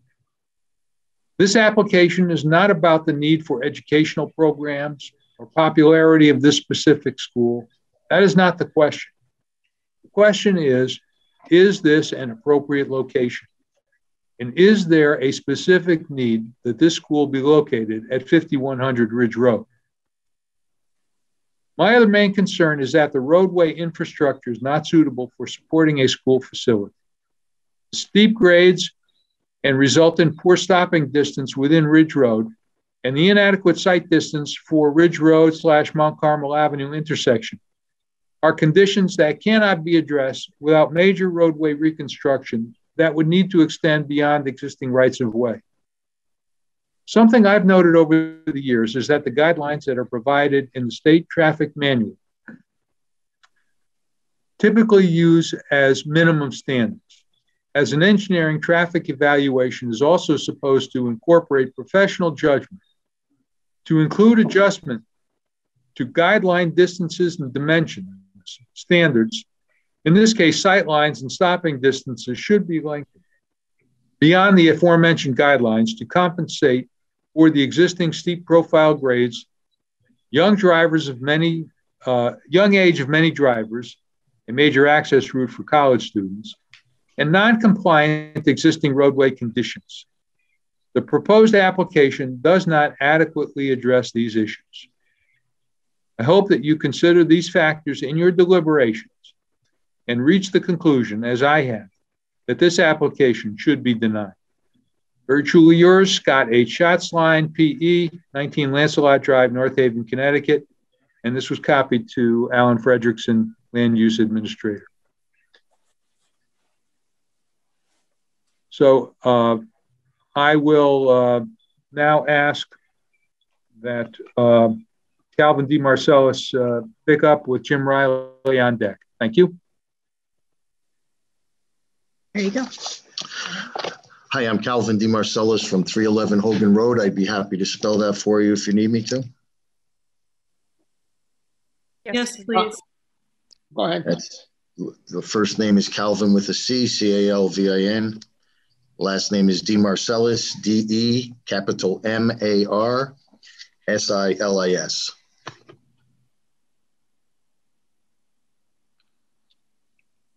All good? Yes, by all means, go ahead. Thank you, Vern. I'll try not to drone on and be too redundant. We all know what that's like. I'm not trying to cut you short, but we are against the clock. No, I know. So I'll try to be quick. I live at 311 Hogan Road, and I'm opposed to the application of the Slade School at 5100 Ridge Road. Like you, I've sat through hours of canned accolades by applicants' supporters. They seem to me to go on forever. We heard about how children love the school, the teaching methods. How can anyone possibly oppose such a school? In all honesty, this isn't about the school. This is about planning and zoning. It's really irrelevant. The two different meetings I sat through last month and the month before, that has no bearing on zoning issues, which this application presents, and that the applicant's lawyers are trying to, it seems to me, trying to distract you from the real issues. I am one of a group of opponents who are here to talk about the specific zoning issues and me as a neighbor whose life will be negatively impacted if this project is approved. I'm opposed to the location, not the education per se. This is planning and zoning, not the Board of Education. Yet nearly all the supporters of the developer's plan at 51 Ridge talk about the education provided by Slade School. To me, this is irrelevant. The responsibility of planning and zoning, it's irrelevant to the responsibility of planning and zoning. Almost none of the people that supported the school claimed that it was a good location. I never heard that once. The commission should not be swayed by the number of allied supporters. A total of some 100 or so supporters have direct connection to the lower school, either as parents, relatives, students, parents of potential students, employees of the school. One of them is even an employee of a construction company. I assume he'll be bidding on the project if it comes to fruition. Please don't be distracted by praise for the education model. That is not the issue under consideration by the Planning and Zoning Commission. There probably isn't, oh, I'm sorry, I'm going to leave that out. The same supporters would likely feel the same about the existing upper school, regardless of where it eventually gets located. None of them have apparently even considered the negative impact to myself, my neighbors, and the surrounding area, including Sleeping Giant. Those who know the neighborhood best like the proposal least. Fewer than 20 people who live within a mile of the proposed site support it. Nearly 75 people who live within a mile oppose it. There are nearly 4 times as many opponents living within 1 mile of the proposed site than there are supporters. These opponents are most aware of the zoning issues, the condition of the roads, the traffic, the environment, the neighborhood. The opinions of the people without a vested interest or who don't live close to the site should not carry any weight. Those that should carry the weight are the neighbors of the site proposed for this school. The decision as to whether this application has earned the commission's approval is neither a popularity contest nor a vote among petition signers or testifiers. It is up to the commission based on the rules and regulations of the North Haven and the responsibility outlined for the commissions. Nothing more, nothing less. On behalf of all the opponents, I urge the commission to look beyond the inflated claims of the supporters and deny the application. There was also a lot of mistruths that I picked up on in Tim Lee's reporting of the activities at the church, which could be, nothing could be further from the truth. I walk my dogs, jog, and ride my bicycle past there at least 5 times a week. The largest event that has taken place in that church in the last 15 years was when Alexander and Jennifer Clark held a meeting about the other Slate School on Mansfield Road. That was the only time I've seen more than 10 cars in that parking lot. Wherever the information came on the regular meetings and ongoings during the week, it's plain and simple, they lied. And that came from Tim Lee. It's a lie. I live there. I see it every day. Nothing could be further from the truth. The other fact that they would insult my good friend, North Haven taxpayer and neighbor, Harry DeSimone, about what he uses on his lawn is insulting to almost everyone in the town of North Haven. Not to mention, I think I'll now be changing my organic lawn care to pesticide. They bought a piece of property in a well-kept, well-organized neighborhood and have allowed it to become a pigsty with grass 5 feet tall, with no concern for their neighbors, with lights shining in people's windows, and they have no concern whatsoever. They want to bulldoze through what they want at all costs while sitting behind their gated property at 1 Ive Street in North Haven, Connecticut, with no concern for their neighbors whatsoever. Miss Mountbatten or Mountcastle talked about how she reached out to neighbors. She reached out a little too late, and no one ever reached out about the other Slate School on Mansfield Road. 0. I live 5 minutes walking distance from the Clark's front door, 10-minute walking distance from their Mansfield Road school. It would be nice if they told the truth. With that, I really would appreciate it if you decline this application. Thank you for the time. Thank you, Mr. Marsalis. Jim Riley up, and then we're going to ask Margaret Miner to be on deck. Good evening. My name is Jim Riley. It's R-E-I-L-L-Y. And I've lived at 4500 Ridge Road for over 20 years and grew up in North Haven as well. I oppose this proposed application for a private school at 5100 Ridge Road. The site and location is significantly inappropriate. I'll be brief since many of these items have been already covered this evening, so I apologize for any redundancy.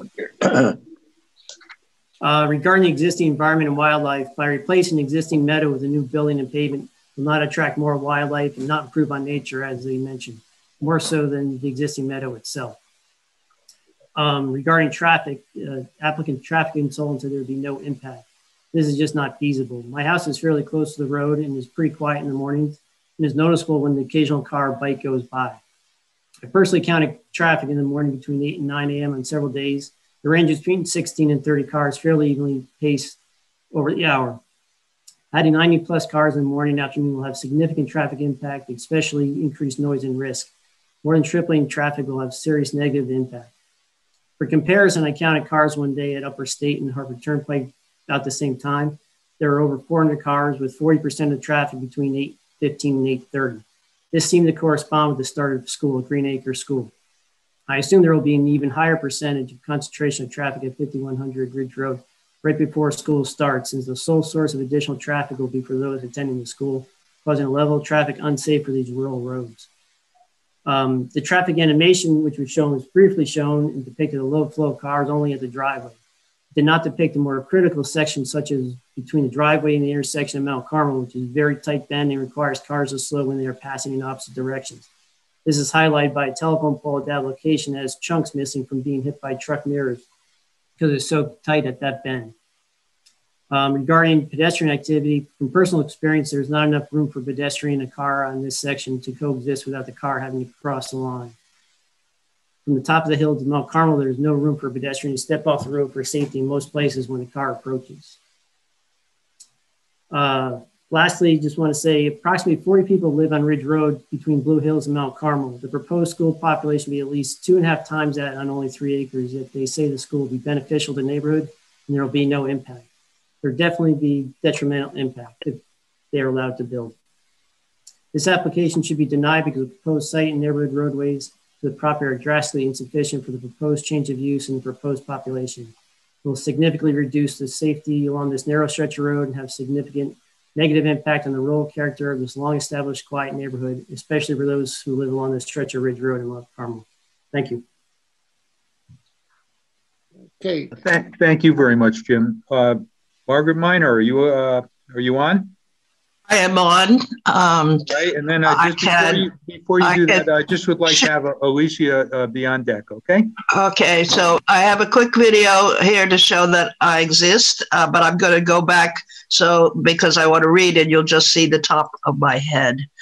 I'll try to be quick. You're running up against your deadline for town for the hearing, I gather, the time deadline. I am a state policy person. I was a director, executive director at Rivers Alliance, and I'm with the Water Planning Council, and I worked on the state water plan. The reason that this application caught the attention of me and Alicia at Rivers Alliance and many others is that it's astonishing use of land that is in an aquifer protection area for the Mount Carmel well field, and also is in the watershed of Lake Whitney, which is a reservoir that constantly needs a little extra protection. The policy of Rivers Alliance and most environmental advocacy groups around the state is to protect all the waters of the state. And lately we're putting extra emphasis on headwaters and aquifers. These are really the source of our future drinking water supply. And I don't know, I have submitted the comments in writing to Mr. Frederickson. Not everybody realizes that in Connecticut, for drinking water supply, you can only use A and AA quality water. Almost every other state will treat river water and use it for drinking water. Our future water supplies depend on these increasingly limited supplies in the area of headwaters, high quality wetlands that are AA, and we are not in Connecticut is committed to sticking with that standard. So it's especially important to preserve what we've got. And at the moment, the state is trying to figure out how much we have, but there's a question as to whether it's actually enough. I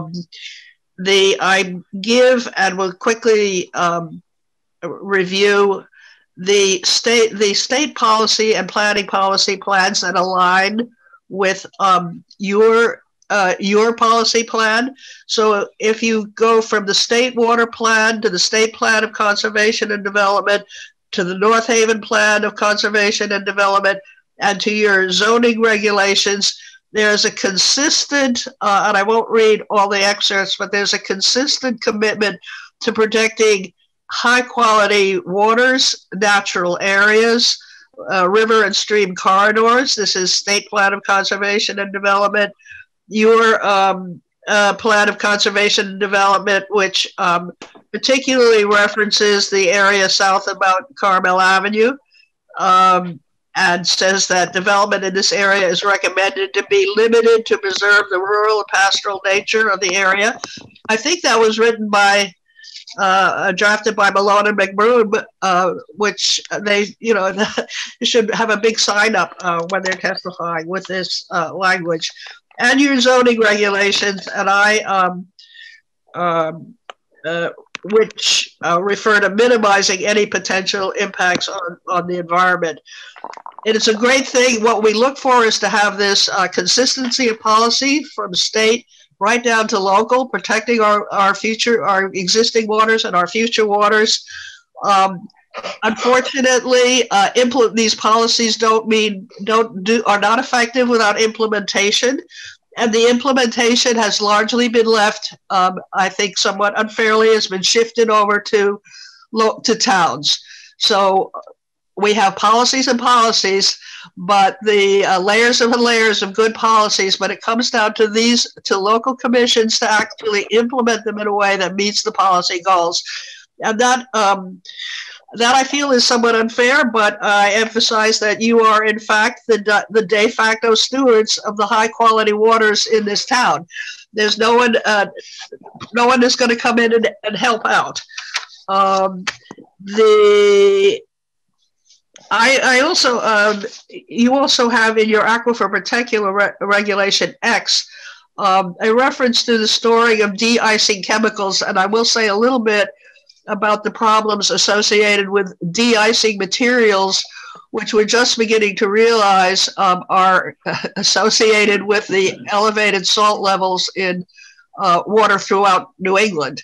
And personally, my private well is salt elevated. I live on a school street, and it's naturally, the de-icing is quite intense. Is the property, I question, is the property on at 5100 Ridge Road suitable for a high school?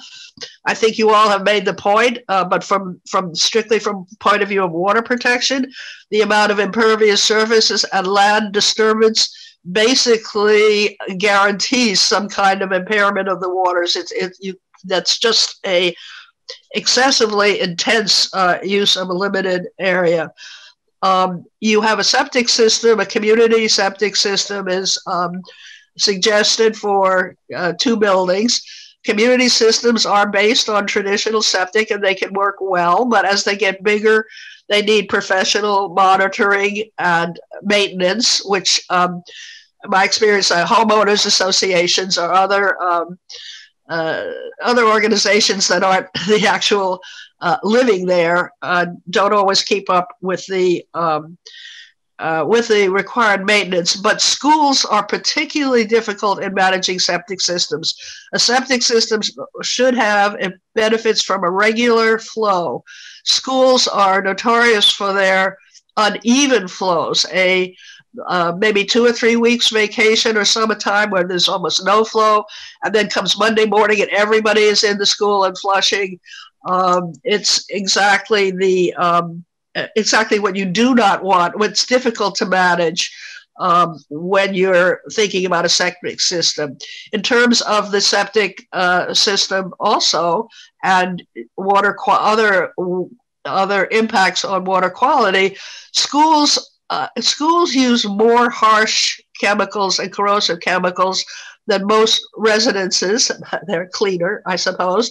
There's usually a fair amount of floor waxing and de-waxing and disinfectant cleaning and general production and use of harsh chemicals, which are not good for septic system or if they get into your groundwater.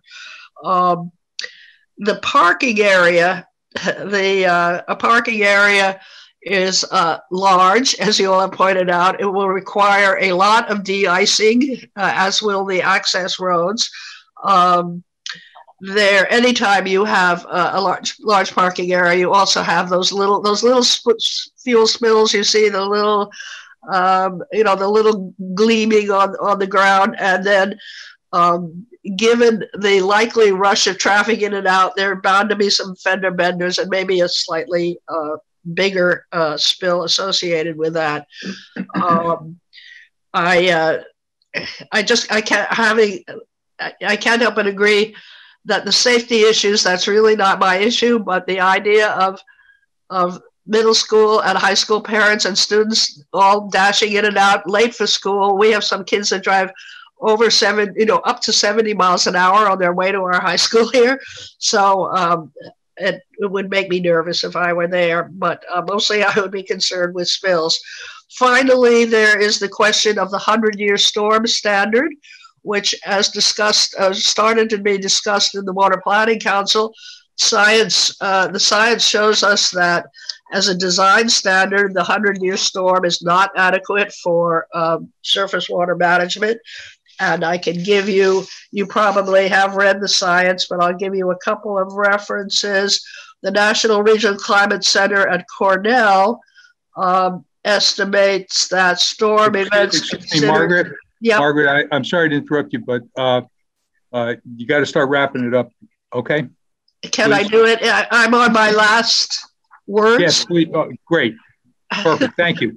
Okay, so there you get a 71% increase since 1958 in the incidence of the 100-year storm. And we have I believe at NOAA, I have the reference in my thing, 100-year storm you can expect every 50 years. So, and I think you know from your own experience from washouts and floodings, these happen with well-designed, approved engineering systems that are not using the appropriate data given climate change. So those are my last comments, but I do want to emphasize, I think that the design criterion are not reflective of today's realities, even maybe last week's storms. Thank you.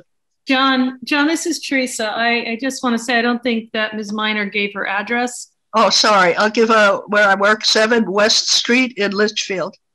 Okay. And just as an aside, I would be fascinated sometime to know what your group talked about with the Quinnipiac expansion down the street. So that would be quite interesting at some point to know. I'd be delighted to look at it. I've been spoken at seminars in Quinnipiac. Thank you. Okay. John, back to you, John. Okay, thanks, Teresa. And thank you, Margaret. We'd like Alcia Sharma, also with the Rivers Alliance of Connecticut, actually director, and then Maria Akampora, and then we're hitting the home stretch. Thank you, Maria. Good to hear it. Thank you for giving me some time here. My name is Alicia Sharmat. That is CHARAM as in Mary, UT. And my first name is actually spelled ALICEA. I reside at 56 Francis Avenue in Newington. I am the executive director of Rivers Alliance of Connecticut. Our mission is to protect all waters of Connecticut and promote and support good water policy statewide. In regard to this proposal, we do have some particular concerns about headwaters and the aquifer protection area. The property of 5100 Ridge Road is wholly within a level A aquifer protection area identified on both state APA maps and the town zoning maps. And the property is part of the upper watershed of the Mill River. And as Margaret mentioned, we regulate at the town level, and it's really very fortunate the town of North Haven has the appropriate goals in its plan of conservation and development, as well as the supporting regulations and the zoning regulations to protect this aquifer protection area, as well as the headwaters through the sewer avoidance area, which has been referenced as a way to maintain character, but it's also a way to maintain water quality and protect the aquifer protection area as well. It has also done a great job of delineating the aquifer protection zones and promulgating regulations to protect them. I was also very pleased to see ecosystem services referenced in your plan of conservation and development. Natural lands provide cheap and readily available services to our communities, such as drinking water, recreation, and aesthetics. And that's only a few of them. And they're just so essential to our health and quality of life. But you have to maintain some critical elements in order to be able to maintain these ecosystem services. And that is outlined under Article 7 of your zoning regulations, which gives very specific uses that have to be highly regulated and have a special permit. And out of those six uses, 3 fall under this, or this proposal falls under that. One of them being underground and above ground outdoor storage and transfer of fuel oil, gasoline, and hazardous materials, which the commission has already received a letter from DEP that this has to be addressed, that these activities cannot be on this property because it is wholly within the aquifer protection area. The other is that retention of less than 30% of lot area as a natural state, and no more than minor removal of trees. And according to the report submitted by Lorero Engineering to the commission, there would be extensive site grading and clearing on approximately 80% of the site. Impervious area will triple from 0.4 acres to 1.21 acres. Again, you're taking away those ecosystem services that help preserve that aquifer protection area and the headwater streams, and 40 trees will be removed. Also, in addition, it says rendering impervious more than 20% of the lot area. Again, that increase in impervious service is going to be an issue in protecting the aquifer protection area and the surrounding headwater streams. So I very much encourage the commission to pay special attention to the degree in which some of these criteria are exceeded and take the reports of a very well-credentialed Lorero Engineering under due consideration. So for these reasons, we encourage you to reject this proposal, and I thank you for the opportunity to provide comments, and thank you so much for your service to the town. I know it's been a long night. Thank you very much, Alicia. Well said. Maria, are you ready to take over? Yes, I am. Hi, I'm Maria Akampora. I live at 5060 Ridge Road. I overlook the proposed high school, and the site plan, which was filed, shows a portion of the parking lot 10 feet from my property line. I have lived at 5060 Ridge Road for approximately 15 years. I enjoy living adjacent to my parents, John and Denise, who abut my property and the proposed high school to the rear. I enjoy the rustic nature of the area, the wildlife, and tranquility that it provides. I also find it comforting to be proximate to my parents who are in their senior years. I would also like to indicate that living next to the former Mount Carmel Christian Church, there was little or no activity, but for Sunday mornings for 2 hours, in which the parking lot contained 4 to 5 cars. The proposed development will have a serious and detrimental impact on my life due to the nature of the operation of a high school in a close proximity to my home. I trust that this commission will do what is right and deny this application due to the impact it will have on my property and the entire neighborhood. Thank you.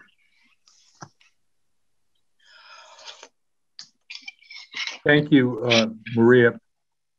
That is all of the speakers that we currently have scheduled. If you want me to discuss any questions or elaborate on anything further. Okay, John. Yeah, and then, I'm sure there's other members of the public who intend to speak, so I don't want to, I'm not trying to dominate, but if there is anything, I'm here and happy to answer. Otherwise, I'll be quiet and wait till we're done. And I know it's customary that the applicant have a rebuttal time, and I'm hoping that we don't need to do a rebuttal, but I don't know what's going to be said, and I would like to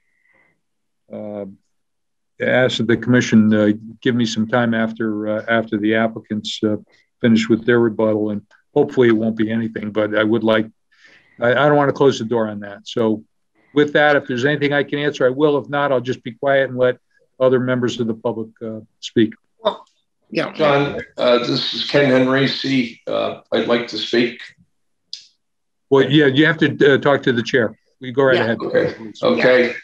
Go ahead. Chair, I'd like to have a moment of your hold time. on a second. Hold on. Let's just figure out what we're doing. Vern, are we just going to let anybody in opposition speak now? Which I would be in favor of. I just want to make sure that's what we're doing. Yeah, let's do that, Jim. And I'm going to cut it off certainly, you know, for the commissioners at 9:30 to ask any questions we have, you know, to John Parisi and I can pour anybody you may want to talk to. But yeah, no, I just want to make sure where we're going. I agree. Let's let anybody who's here in opposition, put all the people in favor. Okay, this is Teresa. So I suggest that we do ask people who have not spoken yet, allow them to speak first. Yeah, well, yes, please. We don't need a repeat of what we had. Go ahead. Okay, thank you, Vern. I'll be very brief. I'll keep it under 2 minutes, which I think people will be very happy to hear. Yeah, can you give us your name and address again, sir? Yes, Ken Henrici, 27 Regency Drive, Henrici. I'm the head of the Blue Hills Neighborhood Association Executive Committee. And I'm just going to go on record. I did speak for about 5 minutes at the last meeting, but it was as the meeting was wrapping up. I did want to talk a little bit about the location and the philosophy of the school. Just very briefly, I don't think anyone can argue with the philosophy of the school or the concept. That's not the issue, totally irrelevant. The issue is the location of the school. I also would urge the commission members to consider who the supporters and who the opponents are. I know that theme was repeated very often tonight, but most of the opponents are North Haven residents, not out-of-town residents, some of which came from Michigan and Indiana, I believe. But they're obviously residents that are most likely to be affected if this school were to be located at this ill-conceived site. And I hope the commission does take that into account. Your obligation and your responsibilities are obviously to uphold planning and zoning commission regulations, but also hopefully consider the opinions and wishes of the residents if they're consistent with those regulations, which I think they are. And just the final thing I'd like to say is that I don't think anyone can argue. You heard about the rural character in the neighborhood. It is a neighborhood that is well maintained. It's a neighborhood that we're very proud of, that's very in nature. I heard a comment at the last meeting. I don't think there's any deer around. I've seen deer, wild turkey, bald eagles, bobcats. I had a bear in my backyard. There's bear in the area, and I'm sure other people could attest to that. So it's a rural area. The character of this area would definitely be very adversely affected should this school be approved. As I said last time, you're taking 50% more students than the Slate lower school on 88% less land. Just think about that, shoehorning a school into 88% less acreage and doubling the student enrollment. Definitely not what we want. And then finally, you probably heard some mistruths in the past about some of the supporters. I heard last time it said the current state of the property doesn't look good. Well, of course it doesn't. I think there's a concerted effort to make sure the property doesn't look well maintained or good, so that you might be more likely to vote in favor of the plan. I think the condition of the grounds is disgraceful. It was cut until this proposal was put forth. Then all of a sudden, that property failed to be maintained. You judge your own, make your own conclusions, but I know what mine is on that. We also heard about people that said, I plan to move to North Haven. Again, the sport is absolutely no relevance here.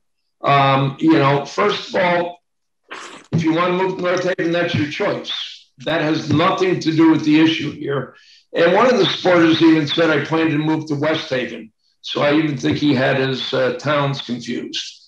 And then finally, we had heard the ridiculous notion that the school would add to property values. I think we had a real estate appraiser that made it very, very clear that property values would decline significantly, especially those neighbors that are in close proximity to the proposed school. So given all those factors, I urge you to reject the application and keep your North Haven residents in mind, because they're the ones that are going to be most affected by this proposal. Okay, thank you very much. What's happened to my screen here? Yeah, I don't know what happened to my screen. John Parisi, did you hit screen share? There's a name on there at the top. I don't think so. Are you looking at my computer? I can't tell whose it is. No, I think it was Sigrun. Who was it? Someone who would like to speak, I believe. Is it someone that'd like to speak to put this up on the screen?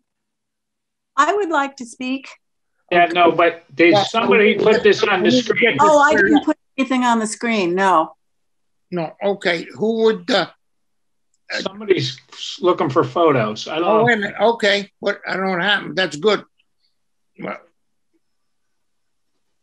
okay, Jim, No, whoever, there's somebody did want to talk. That's fine. Whoever it is. Yeah. Okay. I've been watching. My name, okay. On mute.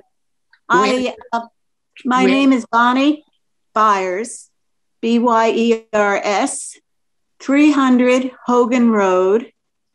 I have lived here since 1978. I am in Hamden, but across the street is North Haven. And I do oppose to the location. School is a great idea for the wrong spot. And the elephant in the room that no one talks about is, why don't the proposers of this school consider the 6 acres for sale a few miles from here, directly across from Wentworth, and the 6 acres are adjacent to the rail trail, nature rail trail, natural school. It just doesn't make sense. Anyway, I do live on Hogan Road, and it's an extension of Brewster Lane. I pass the owners at 1 Ives Street several times per day, 3 to 6 times at least. And they have created beautiful gardens in front. But I think there is something that it would be to consider. The maintenance trucks for the landscaping on Ives Street are there almost every day, year round. And I don't mind it because it's a beautiful garden. But if it was in a dangerous place, close to Ridge Road, there are going to be accidents. There's going to be backups. Going to be traffic accidents, and I wouldn't want that on my conscience. Anyway, I just think we should consider that too. And for many months, I've even had to pass a purple porta potty that is out in the Clark's front yard. They can't see it from their house, but all of us could. And I even thought, well, don't be upset. You have to wait for the Domino's pizza truck man to get out and use the purple porta potty. I did bring that up, and they did move it after many months. But this kind of thing we don't need. And I also might say that the last thing I wanted to say is the school is a great idea in a wrong place. And the creators of the school, the Clarks, are buying all of the property next to their own house on Ives Street, excepting number 5 Ives. They have tried repeatedly to buy that, but it is not for sale. And one can only ask, why would they want to own the homes adjacent to their property? The logical answer in my mind is that they want the peace and tranquility that the neighbors now enjoy who live on Outer Ridge Road. So that's it. Thank you very much. Thank you very much. You're welcome. Okay. Is there anyone else that would like to speak? I'd like to speak. Yes, by all means. Hi. Your name? The chairman. I'm Dr. Richard Mangi, M-A-N-G-I. I live here still living with my wife at 5061 Ridge Road. I'm directly across the street from the proposed site. And I've been a resident of North Haven for over 40 years. Previously, I was very active in North Haven sports. I coached sports many years, the soccer club, and I was a coach on the high school track team, and I served in several other committees. So I really love North Haven, and I really hate to see what's happening in this area. This area is a very friendly area. I love my neighbors. We socialize frequently, get together for various holidays and go out to dinner. And I just hate to see what's happening to North Haven. This is not the North Haven I chose to live in.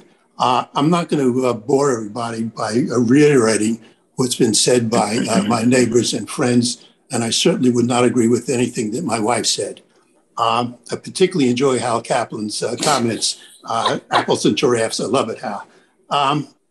I just want to say a couple of things that require emphasis. I want to say that most of the testimonials came from people who don't live in North Haven. It's already been brought up, and also they don't vote or pay taxes in North Haven.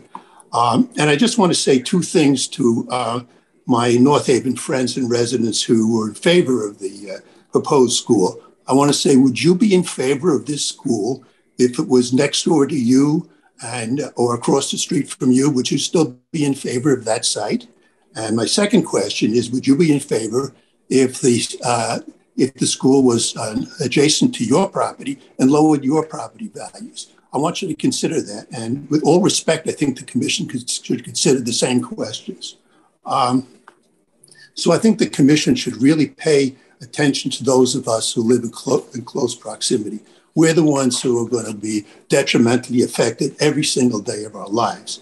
Now, as previously been mentioned, during many hours of irrelevant testimony, no one really explained why the site at 51 Ridge Road is a good site. They just came up with all sorts of propaganda about the educational philosophy. So don't you think it's appropriate that somebody who proposed this school justified the reason for picking this site, but they come up with no cogent reason for this site? I just want to bring up one other issue that I don't think anyone's mentioned. Now, it's my understanding that this school, as well as the lower school, has been funded pretty much exclusively by the Clark family or the Clark family's businesses, which is fine. I assume that they can afford it. But as we all know, bad things happen to good people. I mean, bad things happen to bad people. Bad things happen to the rest of us who are somewhere in between. So what happens if something bad happens? So what's going to happen to the school? I mean, death, divorce, financial failure. We all have seen it. I've been around a long time, and I've certainly seen it and experienced some of it. Is the school endowed? What happens if the Clarks can no longer afford what has got to be a tremendous nut carrying the school, since most of it is carried by scholarships? Once the property is transformed into the proposed school, I don't see how it can go back to residential use again. What's going to happen to the site then? And I hate to say this, but bad things do happen. I certainly don't wish anybody ill. I certainly don't. Okay, Doctor. Yeah, I think that's pretty much it. I just want to thank the commission for listening, and I really admire your endurance. So once again, thank you very much. I appreciate it. Dr. Ming, thank you very much for speaking. Yep. Okay. Would anyone else like to speak in respect to the I wish. Yes, I would like to speak. Okay. Go ahead. Give us your name. Ross. Okay. Which one of us did you call on? I don't know who's speaking now, but could just one of you speak up and we'll get to the next one. Yeah. Okay, I'll wait. Okay. Who would like to speak? Who's there that's... My name is Ross Lanius. Ross. Okay. Speak up, Ross, please. Ross, give your address, please. 4200 Ridge Road. Okay, Ross.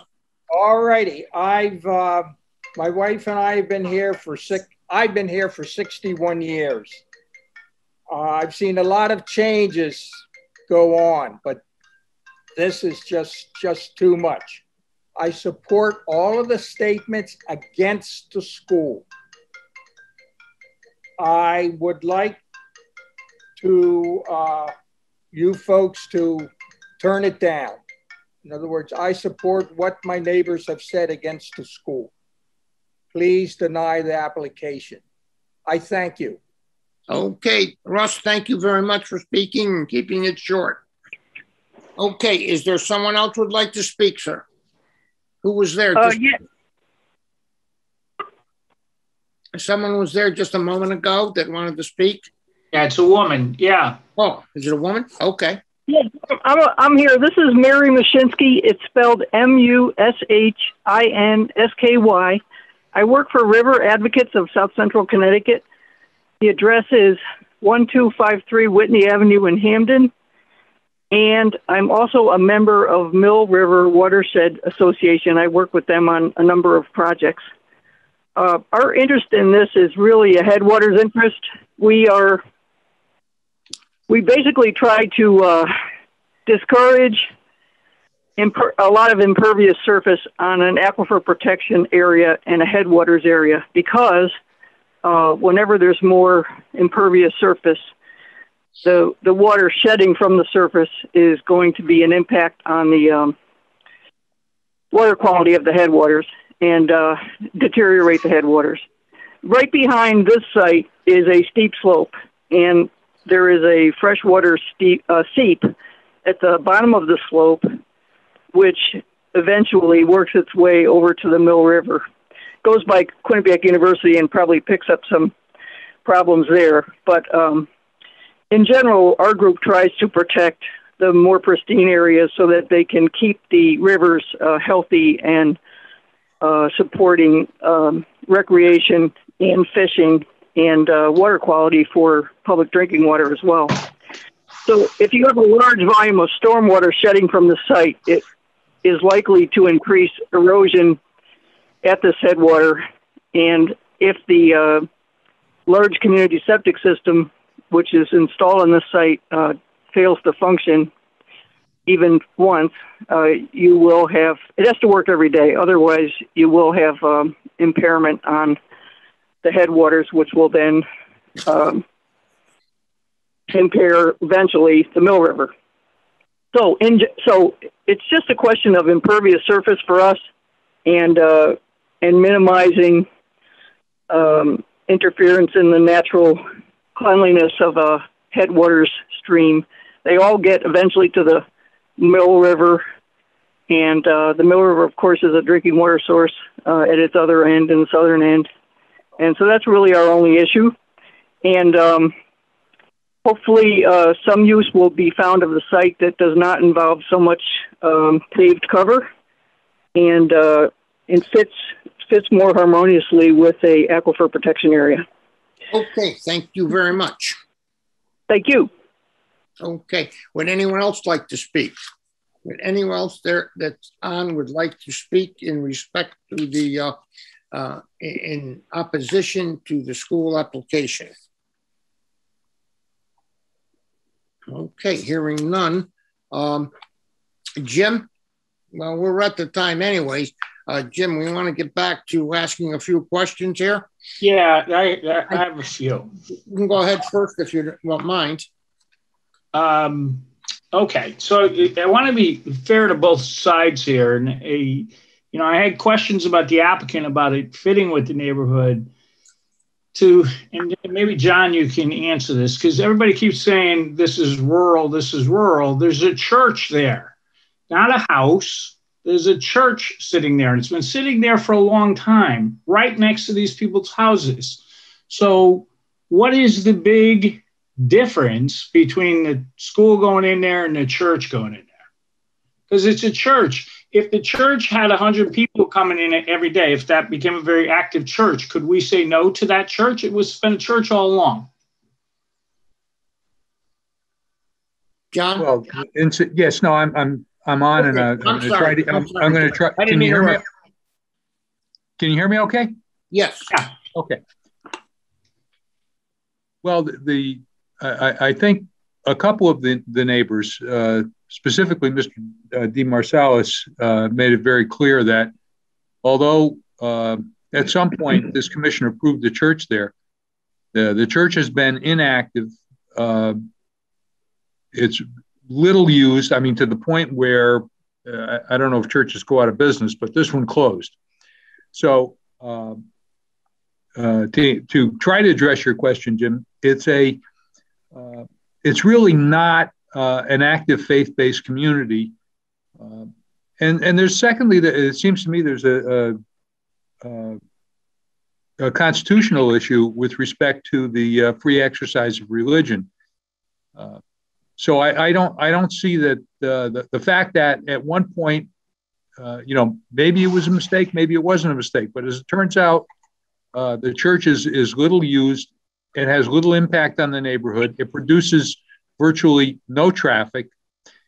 So I think that's a big difference. Now, if Jim, if you're asking me, my problem is this: a church could go right back in there, right? Exactly. Not a church, go right back in there, and this is the difficulty I'm having with it, because we're talking about the roads, and I heard the roads with the last school, but the roads are a problem if a church goes in there. And the sight lines are a problem if the church goes in there. And Andy Bevilacqua, before I leave you, the thing about the sight lines bothers me because the opposition says these roads need to be widened. And if they need to be widened, they have to go on the neighbor's property and they're not going to let them. So, or that would certainly implied. And I understand that. So are they right? Can this not happen? But going back to the difficulty I'm having is, the cars coming out onto that road, and it being a narrow road, I heard all of that of the other school. And I got to tell you, because it's killing me, when people presume to tell me why our commission voted for things the last time. I was on the commission. I know why that got voted for the last time. I don't like people telling me this is why you did something. I'm just letting the people that spoke. That was offensive to me. And when you tell me that we're not good leaders, if we decide one way or the other, offensive to me. We take this job very, very seriously. Nobody's deciding one way or the other because, because we have a difference of opinion doesn't make one side or the other bad. Just doesn't. May I speak to the church issue? Aggravates. May I speak to the church question? Who is this? Is it Hal Kaplan? I mentioned. Well, no. Let me deal with John. You can come back, and John can call on you if he wants. Yeah. Let me deal with John for now. So, Jim, I think the biggest difference between a church and a school is the church is utilized once a week, maybe twice if they have meetings or choir practice or something, and whether it's a church or a synagogue, it would be Saturday or Sunday, right? When traffic is less of an issue. I don't know about that. I mean, let's say on a Sunday, if they had 100 people attend the service, wouldn't 100 or 50 cars go out into that road? So that's my only point is this use is heavier. And if that's your point, it's heavier, yes. More dangerous because we're told, okay, if you have that school, there's going to be accidents there. Well, aren't there going to be accidents? Did we have accidents when they used the church? I don't understand that presentation. Well, 2 points to that. Number one, on a Sunday morning, I think we can, I don't have documentation to back it up or traffic studies, but from my own observation, having driven for years, there's less traffic on a Sunday morning than there is at somewhere between 7 and 8:30 on weekday mornings when kids are going to school. And secondly, it just hasn't been used that much. So if you're saying there's 100 people, 50 cars that go out on a Sunday morning, probably wouldn't be able to keep track of them because there's just not other people using that roadway. Okay, but okay. So what was the second question? That's what I'm struggling with. No, let me ask you another question, Mr. What's the appraiser who appraise things for less money? Mr. Lamonti. Lamonti, I thought he was on here before. Is he still here? You stay still here? Are they still here, John? The real estate appraiser. I don't see him. Maybe he's gone. See, I have one question about that, and maybe because it looks like we may be coming again. I hope not. John Lamonti is on. I'm sorry, Jim. He is on. I'm just asking him to unmute. Okay, good. Jim, go ahead. Go ahead. Mr. Lamonti, you're there?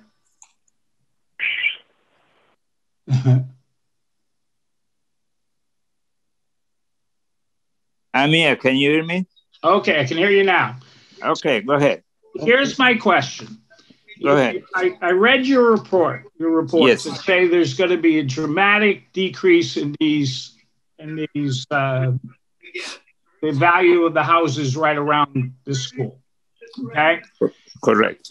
And your basis of that is that because it's a school that's going in there as opposed to a church. Is that right?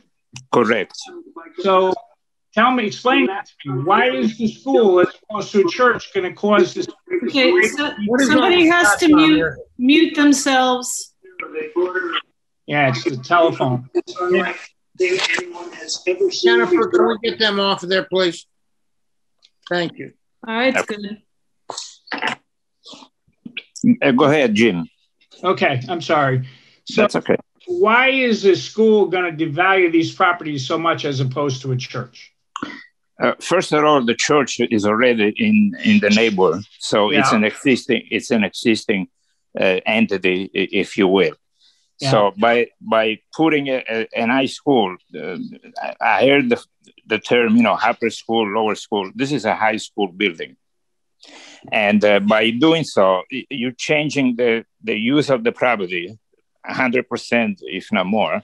And it's completely different aspect in terms of marketability and in terms of, appeal and in terms of the neighbor, configuration. Now, if you are a buyer or I'm a buyer and we go in that neighbor and we're looking to buy a house, even next door to the church, the church is already established, it's there. So the market is pricing, accordingly, because it's a trajectory which exists. Now, proposing a high school instead of the church building, it's totally different, aspect. So on that basis, you can understand very easily that the market aspect of the neighbor, especially the property adjoining to the church, they're going to be affected. There's no other way of putting it, because when you talk about real estate, location is the number one criteria. The people is going to consider location. So the neighbor is already established with that church being there. So the trajectory is already there. So pricing is reflecting already what is there. But let me ask you though. I heard this exact same thing with the other Slate School, which has now been in existence for several years. Did the property values go down around the other Slate School? Jim, are you referring to the Mansfield Road? Mansfield Road, completely. I disagree. Totally, 100%. You disagree with what? With the assumption that values are not affected. Well, first of all, I didn't say they weren't affected. I asked you if they went down around the other Slate School. Well, I don't know. Well, first of all, I don't know because I haven't done it. But that's no comparison. You're now comparing apples with oranges. That property, it's 24.2 acres. And that building is one story. I went by, just to take a look, but I haven't done any work in terms of establishing, market value. But without doing that, if you consider 24.2 acres with the one-story building, which is 800 or so feet away from the main road. How are you going to compare 2.9 acres? They want to put a high school building, and the parking lot of this property is going to be right next to Maria Campora property. She literally going to see from her bedroom whatever is going on in the parking lot, and same thing with Mr. DeSimone, property. So the point is that 24.2 acres can absorb, one-story school building. So I cannot tell you specifically what is the diminution in value, if any, because I haven't done it. But you can compare the two. They're completely different. But didn't you, during your testimony, didn't you tell us there were other areas where there were schools that you went and did a comparison? Yes, not the Mansfield school. Yes, other schools. But not Mansfield, which is only a few miles away. You didn't use Mansfield, but you did other areas, even in other towns, right? No. I didn't do other schools to compare to what is proposed on Ridge Road. This is things I've done in the past. I've been doing this for 45 years now. I'm a real estate broker. I'm an appraiser. I built homes. I built condominiums. So my experience is very, very large and vast. I've done work all over Connecticut, Western Massachusetts, and New York. So I've done other projects where I observe, the diminution in value, but not relating specifically as comparison to Ridge Road. So I didn't do anything at Mansfield other than driving by just to observe, what the location is. But in terms of diminution of value, look, this is my professional opinion. Okay, if I'm a buyer and I'm looking to buy a house and I want to go on Ridge Road or around that particular area, if I'm aware that somebody wants to do something with a school, do you think I'm going to buy there, or I'm going to go some other place where is no rumors, if you will, that they're going to do something? So the only way that you can convince somebody to buy in that particular market is to discount the price. So the value is going to be affected. There's no other way you're going to do anything else. You can't change the location. You cannot change the appeal. You can change the fact that they want to change the trajectory of the neighborhood from a church, which is very sparsely used, if any. And I hear what you're saying. All I'm telling you is when I sat on this commission, when the Mansfield Slate School came, and I heard the exact same argument. Our values are going to go down because the school's going to go in. And I don't think that occurred. That's all my point is. That's what people came and said. That's what we listened to. Our property values, amongst a whole bunch of other things, and I just didn't see it happen. Jim, excuse me, Jim. With all the respect, okay, I just stated you comparing apples with oranges. 24.2 acres with 2.94 acres. It's a huge difference.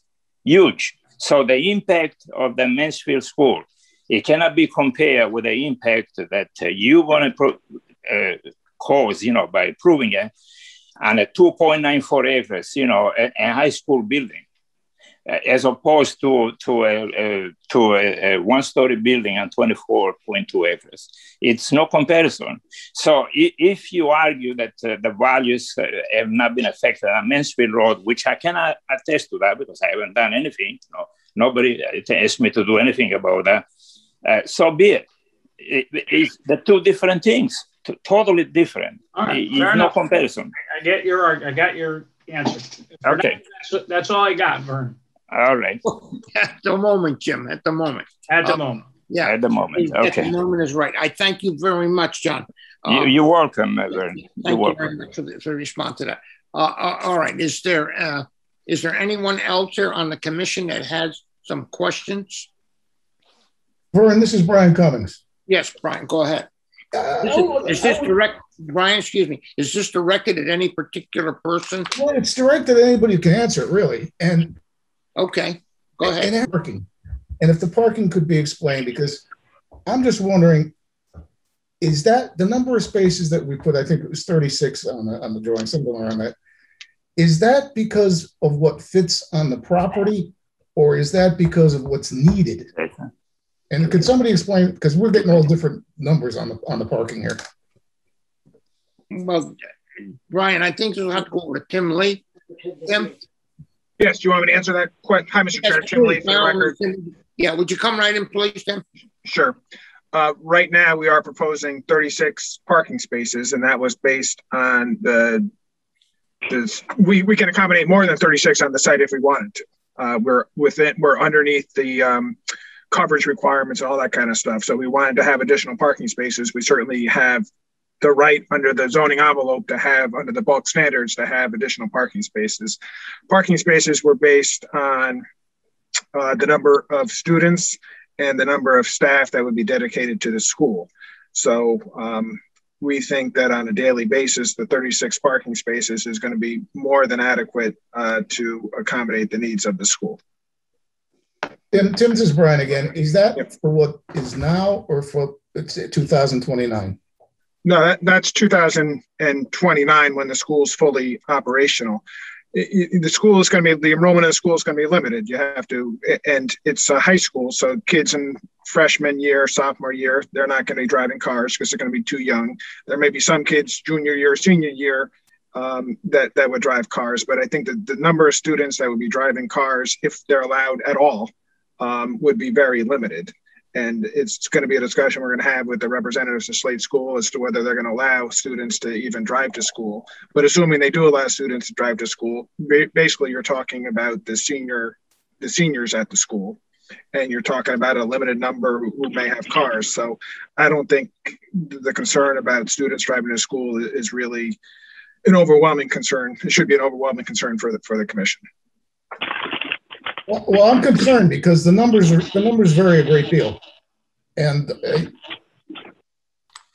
I have a concern over that. Okay, yeah, I didn't mean to. When we come back, and it looks like we're going to be coming back next month to address the commission, we certainly will have the engineer discuss and the traffic people discuss the parking requirements for the Slade School. But I can tell you, based on my knowledge, that 36 parking spaces is adequate to accommodate the daily needs, because it accommodates the administration, it accommodates the teachers, and would accommodate some level of student parking. So we'll have a better answer next month. Well, Maloney McBroom, I'll have the Tom Daly from Maloney McBroom will be able to address that next month, and he can tell you how they arrived at the parking calculations. But based on my conversations with Tom in the past, it did seem to be an adequate number to accommodate the school staff and parent drop-off and any number of students who may drive to school, because that would be basically a limited number. We're talking about 15 kids in a class. And we're talking about at most juniors and seniors who would drive, and there'd be a limited number of those kids. But certainly that's something when we come back next month, we can go into further detail if that's a concern of the commission. Thanks, Tim. This is Brian. Once again, Vern, there's a lot to digest, and there'll be more questions to follow. Thank you. Hey, Vern, this is Teresa. I do have a question. By all means. Real quick. I just want to understand a little bit about the group that I think it was Mr. Henrici referred to, John Henrici. He referred to a neighborhood group, and I'm just wondering who that actually encompasses, how many people, because knowing the neighborhood, I certainly heard a lot of people from the neighborhood who spoke in favor. So I'm just curious, he referred to this neighborhood group. And the Blue Hills Association. Yeah, this is the Blue Hill, yes. Yeah, Teresa, just tell me, how many people are involved with the Blue Hills Association? That's my question, Vernon, and how it's being represented, because, you know, I do know a lot of people up there who I recognize the names who were in favor of this. Or I'm just curious about it, if we're going to have someone represented like that. I can answer that question. Blue Hills Neighborhood Association has over 100 members. Unfortunately, due to the pandemic, we didn't have the opportunity to meet in a large group, unlike Slade School, where parents have a much greater opportunity to interact and communicate. So we do have an executive committee or core group of 8 people, but we do have a mission statement. We do have numerous goals. And until recently, we did have group meetings with many people attending. And we hope now that this pandemic has eased to do so again. If you may recall, about 3 years ago, we met at this very location, the Mount Carmel Christian Church, and had a very, very large number of supporters there. Again, with this group, we have roughly about 7 or 8 in the core group. But again, we have a list of over 100 members, and we will have a group meeting soon.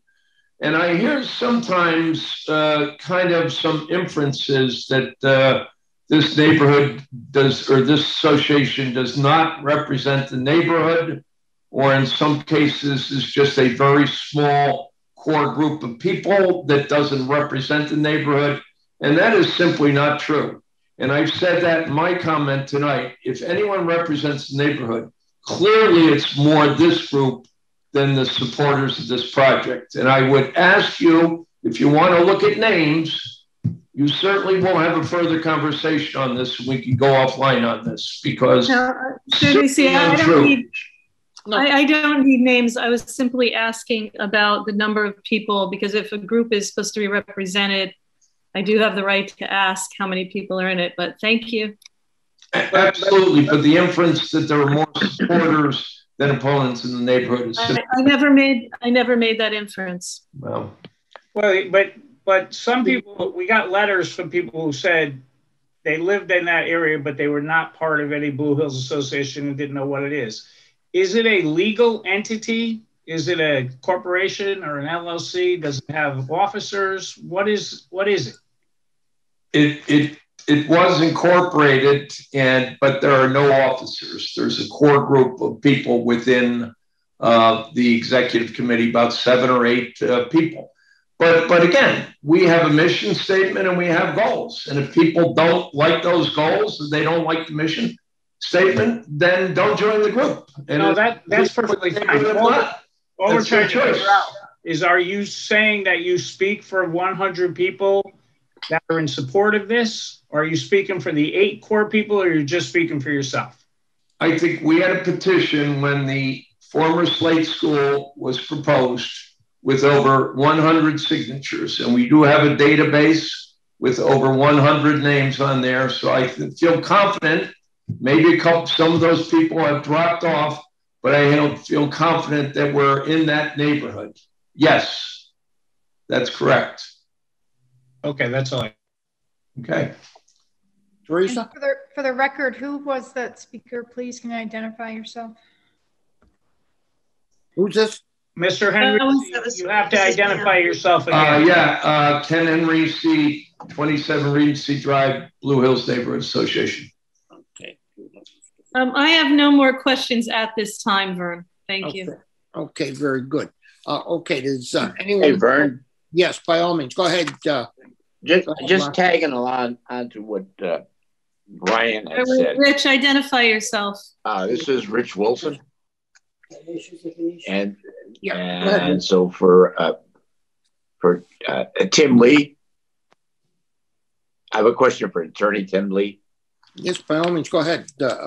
I was just going along with that parking that Brian had brought up.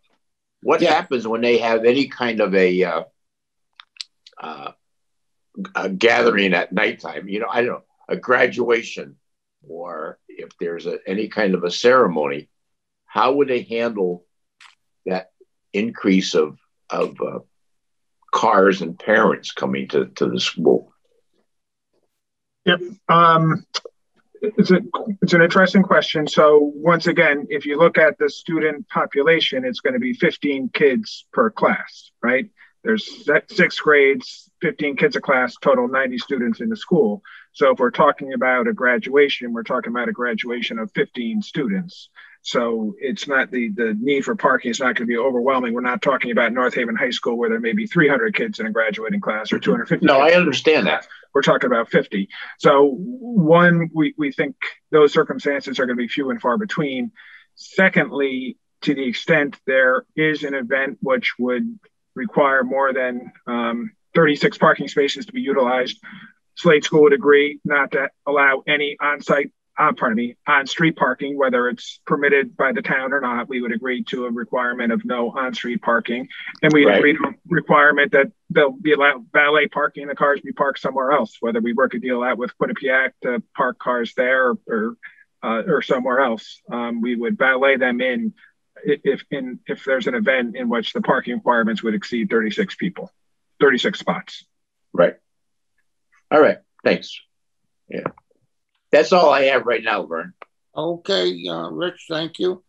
Okay, does anyone else on the commission have any questions for any of, we're working right against the clock here now. I got a question, Vern. Yeah, 1 second. It's Rob Williams. Yeah, okay, by all means, go ahead, Rob. We're good. So this is for Mr. Lamonte while we still have him on the phone. It's following up from Jim Giletti's question. Yes. Regarding property value diminution and the older, the original Slade School. So I was not on the commission when that was heard. I did go to the planning and zoning office and look at the papers because I was curious, and I do live in this neighborhood. And I seem to recall that project called for about 70, I thought it was 72, maybe it's 70 students when it's fully, implemented. And I think that Dr. Kaplan's statements today reflected that too. So I think I heard during one of the earlier meetings that right now there are 32 students at that school. And so what my question is, even if you could compare the two, I know you said they're apples and oranges, but if you could compare the two and make a determination, if you could make a determination regarding the Mansfield property and its effect on property value, could you do that when it's less than half completed or fully implemented? No, there's no way that I can give you an educated professional opinion unless I specifically going to be looking at that particular school for that particular purpose. There's no way that I can do that. But the fact remains that the basis of comparison are totally off. You cannot take it for whatever purpose. I don't care if it's a school or if it's a store or if it's something else. I did something where they proposed a shopping center or strip center on 28 acres versus something with 2 acres. So doesn't matter what is the point, what you want to build. You can compare 24.2 acres with 2.94 acres. It's no comparison.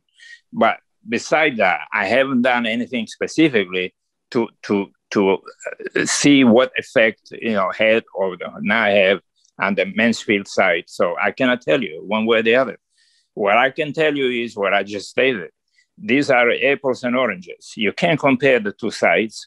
You can't compare the neighbor configuration. You can't compare none of the other facts because you have a 24.2 acres versus 2.94 acres.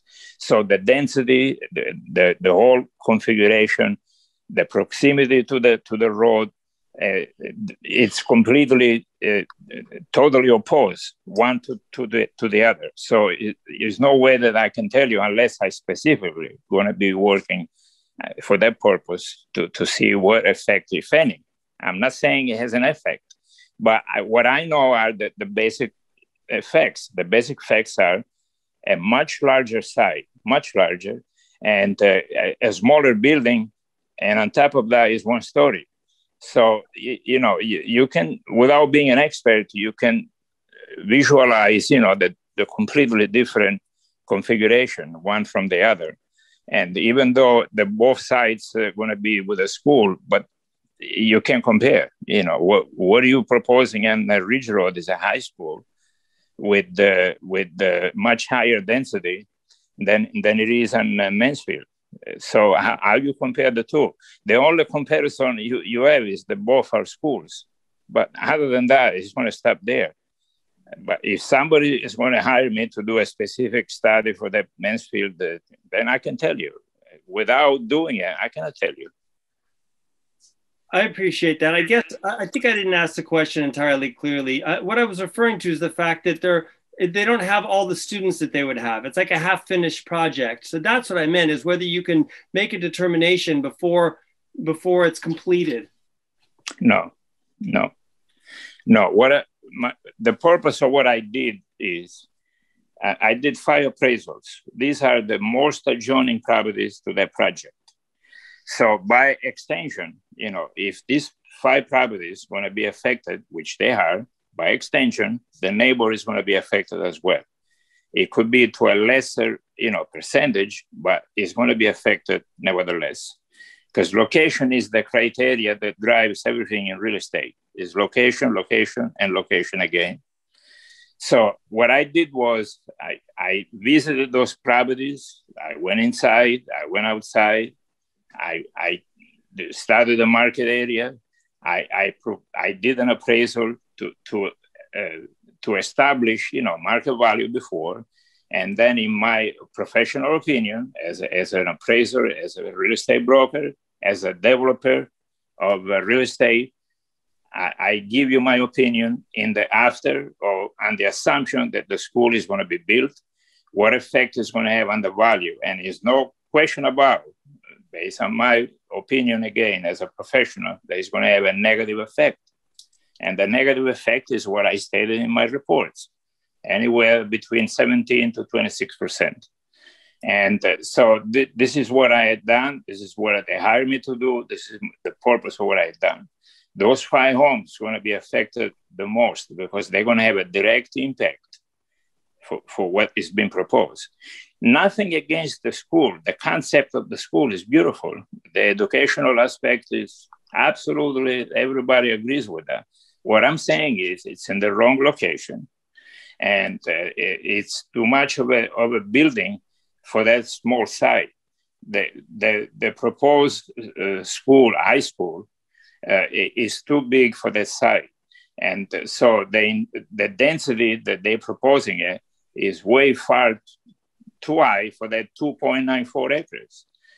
Nothing against the aspect of the school, the idea of the school, the educational purposes. All of that has nothing to do with the value, none whatsoever. I have nothing against the idea of the school or what are they proposing to do. The bottom line is going to have an effect if the school is going to be built, is going to be approved. Yes, without a question. Yes, it's going to have a negative impact. Okay, thank you very much. Rod, is that good, Rod? Or I don't have any other questions. Thanks. Yeah. You're welcome. Okay for the moment? Yeah, okay. Yeah. All right. In all fairness to everyone here, we're on the clock now, and the meeting is actually coming to a close, and we need to discuss, what date we're going to handle next month's meeting. And, the commissioners and Alan, what do we have to look at as far as timing goes, the next meeting? This is Alan Frederickson. If I can just state, we have 2 applications for next month. 8 Massimo Drive, their tandem applications. There's a site plan and a CAM. You just approved it. They would like to pave a little more in the rear of the building than they had proposed initially. And they're proposing a small amount of drainage improvements in order to augment that. Those are the only applications that we have. My suggestion was going to be, we do have a couple of changes of use that we've held off, and a couple of minor things under other. No big deal, but I don't know, my proposal might be to try to do it on August 2nd, the date of the regularly scheduled meeting, right? Well, I don't know. What are we going to have there? Excuse me 1 second, Alan. Sure. Tim, you're gonna want to come in on that to address some of the questions that has been put out there in respect to this. Are you not? Yes, I would anticipate we'd have our team on the call at the next meeting, and they would address the issues raised by the opposition and address some of the questions from the commission tonight. So I would anticipate presenting our traffic engineers, presenting the representatives from Malone and McBroom, and also Tim Hollister will come and address some of the zoning compliance issues. So we would plan on making a presentation to you next month. Okay. I do know that Tim has expressed a bit of a conflict on the second, and some willingness to try to clarify it. But I want to go to the commissioners right now, and I know Jim has some obligations there. And Jim, how does that set with your prior obligation? You're talking to this, Jim? Yes, Jim. Yeah, no, the second's a regular meeting. I'm fine with doing it on the second. I can be there for that meeting. Whatever. It sounds to be like what Alan is telling us. We don't have a lot of other stuff. So whatever this takes up, it takes up. So it's correct, but I really did everything I could to get everything off of tonight's meeting. I get it. I would like to add a couple of those sort of, minor things. No, you have to. We've got to do our regular business too. I get it. Have to do that. Yeah. I don't want to I think we would do that first and then put this on. The real question I have, is it live or is it by Zoom? We had 110 people. We got to finish this we got to finish this meeting at least the same way we're doing it. Jeff. We had 110 people tonight. And no, I get it. I'm concerned about that. But guys, we've had big meetings before. I mean, there's the high school, there's the rec center. Teresa, please. Yes, sir. I know we're going back to a regular meeting soon, but we're not going back to a regular meeting to address the Slate School. We're going to finish. Okay, then I gotta tell you, I don't understand that. I really don't want to. That's all. I mean, I will certainly put it out to a vote if you'd like, but I really don't want to. I'd like to just finish it up. Everybody has the fair shot. I don't want Tim to have an advantage per se over somebody else by addressing us live when they didn't have the opportunity. If you think it's a good idea, by all means. Okay, but Vern, let me finish what I was going to say though. I would like to say that it doesn't sound, I don't know if it sounds like we're going to finish this presentation at next month's meeting. So I was thinking if we just are looking forward, do we want to set another tentative date if this is not finished to finish this up? Because I'm assuming we're going to have things in September.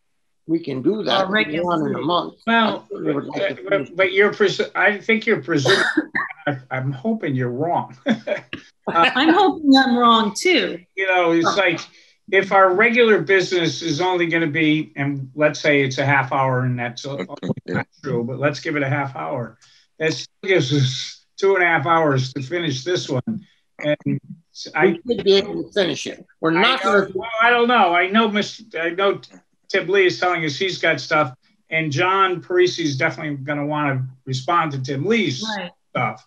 But hopefully we're not going to rehash the same thing these people have already told us. I would say no. Well, you're not going to have. Mr. Hollister is not a short-spoken person, though. I mean, who is that? Well, he's not. I mean, what do you want me to say? She said Tim.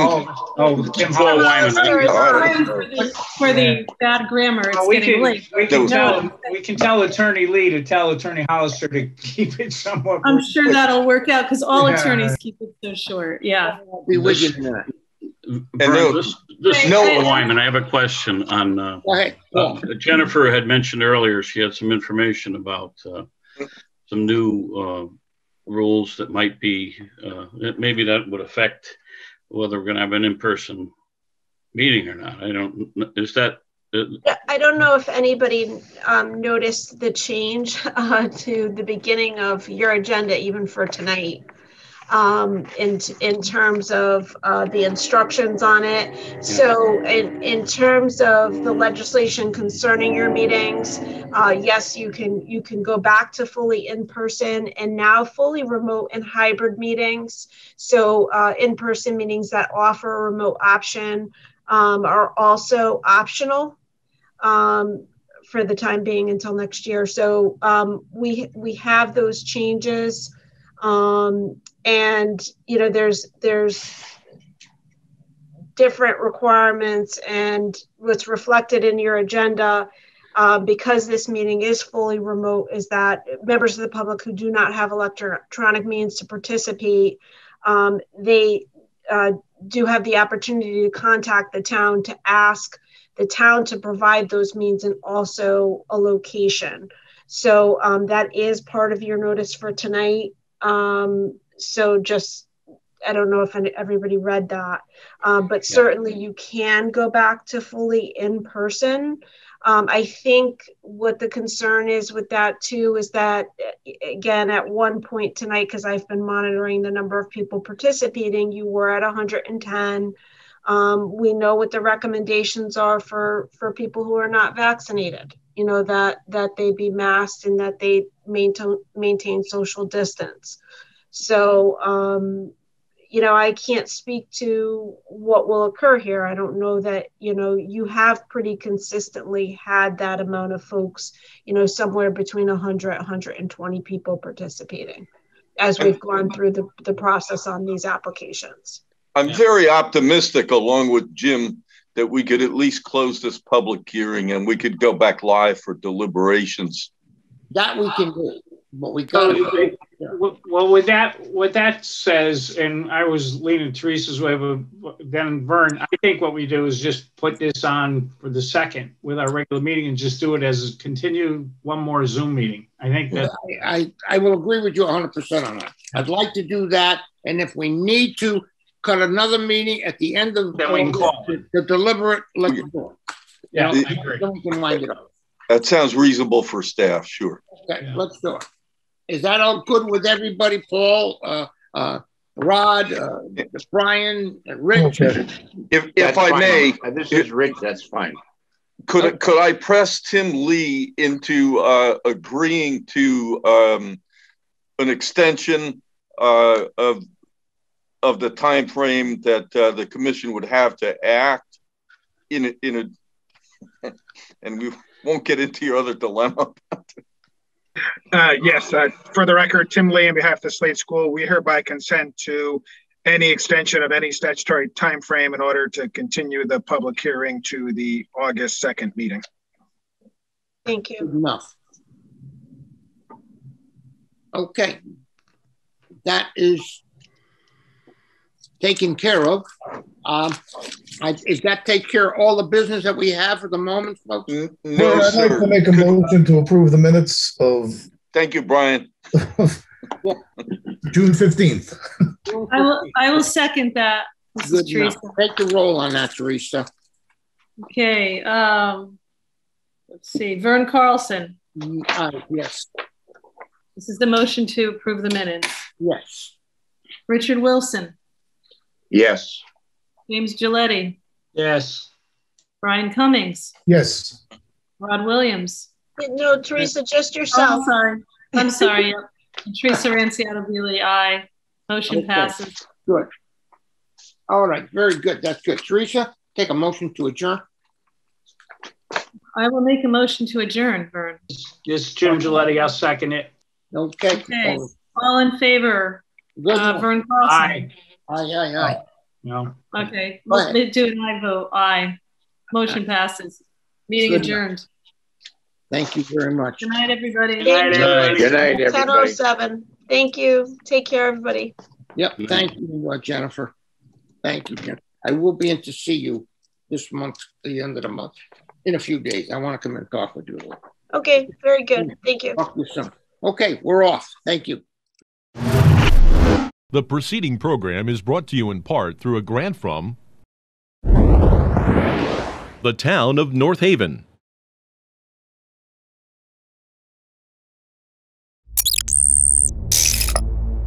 Watch town meetings or other videos on demand at nhtv.com.